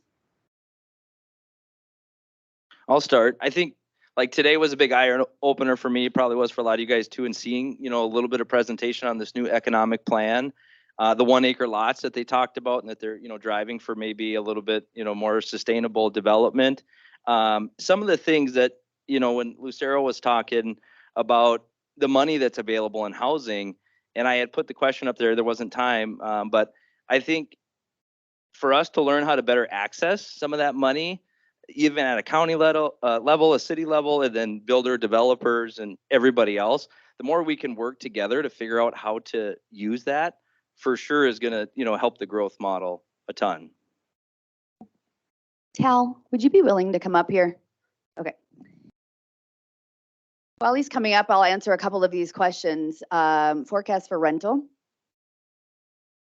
Well, I think if interest rates stay high and homeowners insurance stays high, rental is affordable housing. That's the next step, and that people get their roots started and prepare for home ownership. And then for the lenders in the room, who is setting the rules for allowable income eligibility? That is set by the HUD median income per county. And so the income limits do change. Some programs will allow for, if you're under at or below 100% of the HUD median income per county. Some are at 80%, some are at 50%. Some programs calculate that differently. Sometimes it's entire household income, sometimes it's just the applicant's income. So there are nuances inside of each program. And then Minnesota Housing. So I asked Tal to be here. I had an amazing call with him. After that call, I actually sent a builder who is building an apartment building in Malacca, over yonder, to Minnesota Housing. And today I got rave reviews by how your staff has been handling, and he believes he'll be able to access some important funds to help launch his program. So Tal, if you would share, give some highlights and how you can be a resource. Yep. So again, Tal Anderson from Minnesota Housing. I work on the home ownership team. So with our development programs to help build new single family affordable housing. There's, again, as the senator said earlier, there's a whole ton of new money that's coming online, most of it next year. So I'd love to be able to do some type of a follow-up session with who's ever interested, because there are ways that we can help bring down or help make it more affordable. Single family new construction. We've got, again, a whole ton of down payment assistance that's coming online next year. So we do have solutions, and I know that there are a lot of regulatory pieces, and we're not a regulatory agency, so we're like a nonprofit bank. So we're like the state's housing bank. So we're there with loans and grants to help y'all do what you need to do. So again, I'm excited about a follow-up session to help figure this out. And just on the down payment side, you know, our income limits are much higher than a lot of, I know there was a reference to the Federal Home Loan Bank.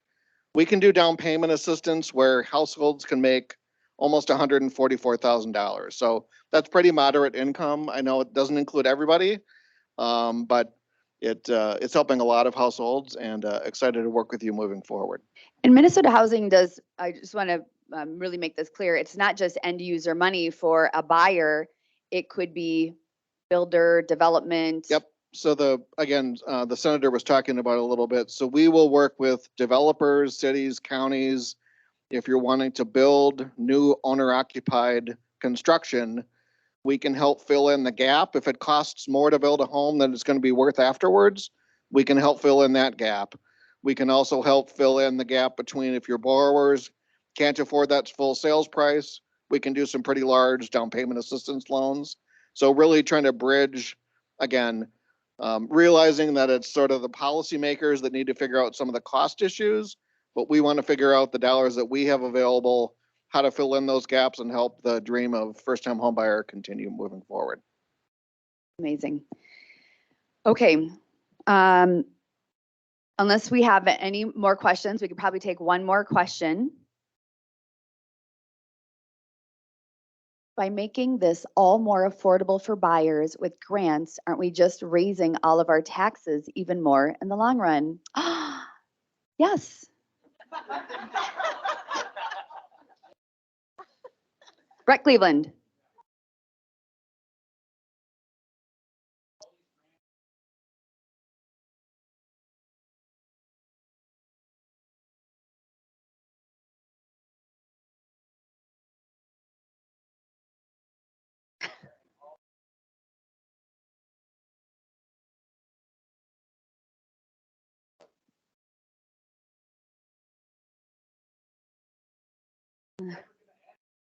Like chicken or the egg. It is a hard thing to unwind. And here's the thing that I did note. That money has already been paid for. It is a law for the Minnesota One housing budget. It's already been aside. It gets applied through the Minnesota Housing Finance Agency and another, I believe. And that part is paid for. And when I was visiting with Tal and his associate, they had a map of the 11 county metro and the different areas where funding had gone into, and Sherburne County was blank. So please avail yourself of the resources. I wonder, is it a lack of knowledge? Is it a lack of not wanting the hooks involved? I don't know what that is, but why aren't we accessing some of those funds? I think actually recently there was a couple projects in Sherburne County. Do you know more on that? I guess the one thing I would like to add, just to be clear, I mean, certainly there are tax dollars that we talked about today. 90% of what we do, we self-fund. So we sell bonds, we raise money ourselves on the financial markets. So there are certainly tax dollars going towards some of the programs that were referenced today, but just to be clear, we're a self-funded agency. We don't take any money from the legislature to pay salaries, rent, all that kind of stuff. So again, we're like a nonprofit bank, and the vast majority of what we do does not include tax dollars. So I just need to make sure that's an important point. Again, thanks. Thank you, Hal. And thank you for the improv. You're a really good sport. And I'm going to wrap this up so that we can go hang out and take all this energy and see what we can do with it at Tipsy Chicken. So first of all, let's hear it for our panel. I think they did amazing. These people are committed in our county. The people in this room are. Please shop local. Consider the people in this room first when you're looking to do business with each other. Please develop those relationships and let this conversation continue. Stay in your seats for just a moment. A couple of other things around this. Jessica Bartle, will you please stand up? I met this woman not too long ago, and I have been so completely impressed and amazed by her bigger professionalism and desire to build cooperation, not only from the county, but in the different municipalities and beyond that in this public-private partnership. And it's not just words. She has taken a ton of action. She's had a lot of staff help here with the county, and I think that is a remarkable step. And obviously, since this is the first Sherburne County Housing Summit, we give credit to Jessica Bartle, so thank you.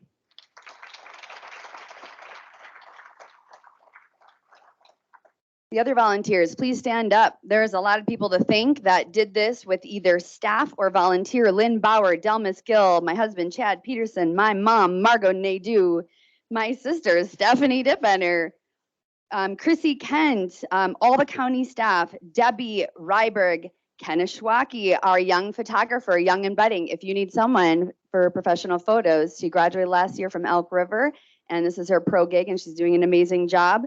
Our sponsors, speakers, and panelists, it takes a village to pull something like this off. Thank you.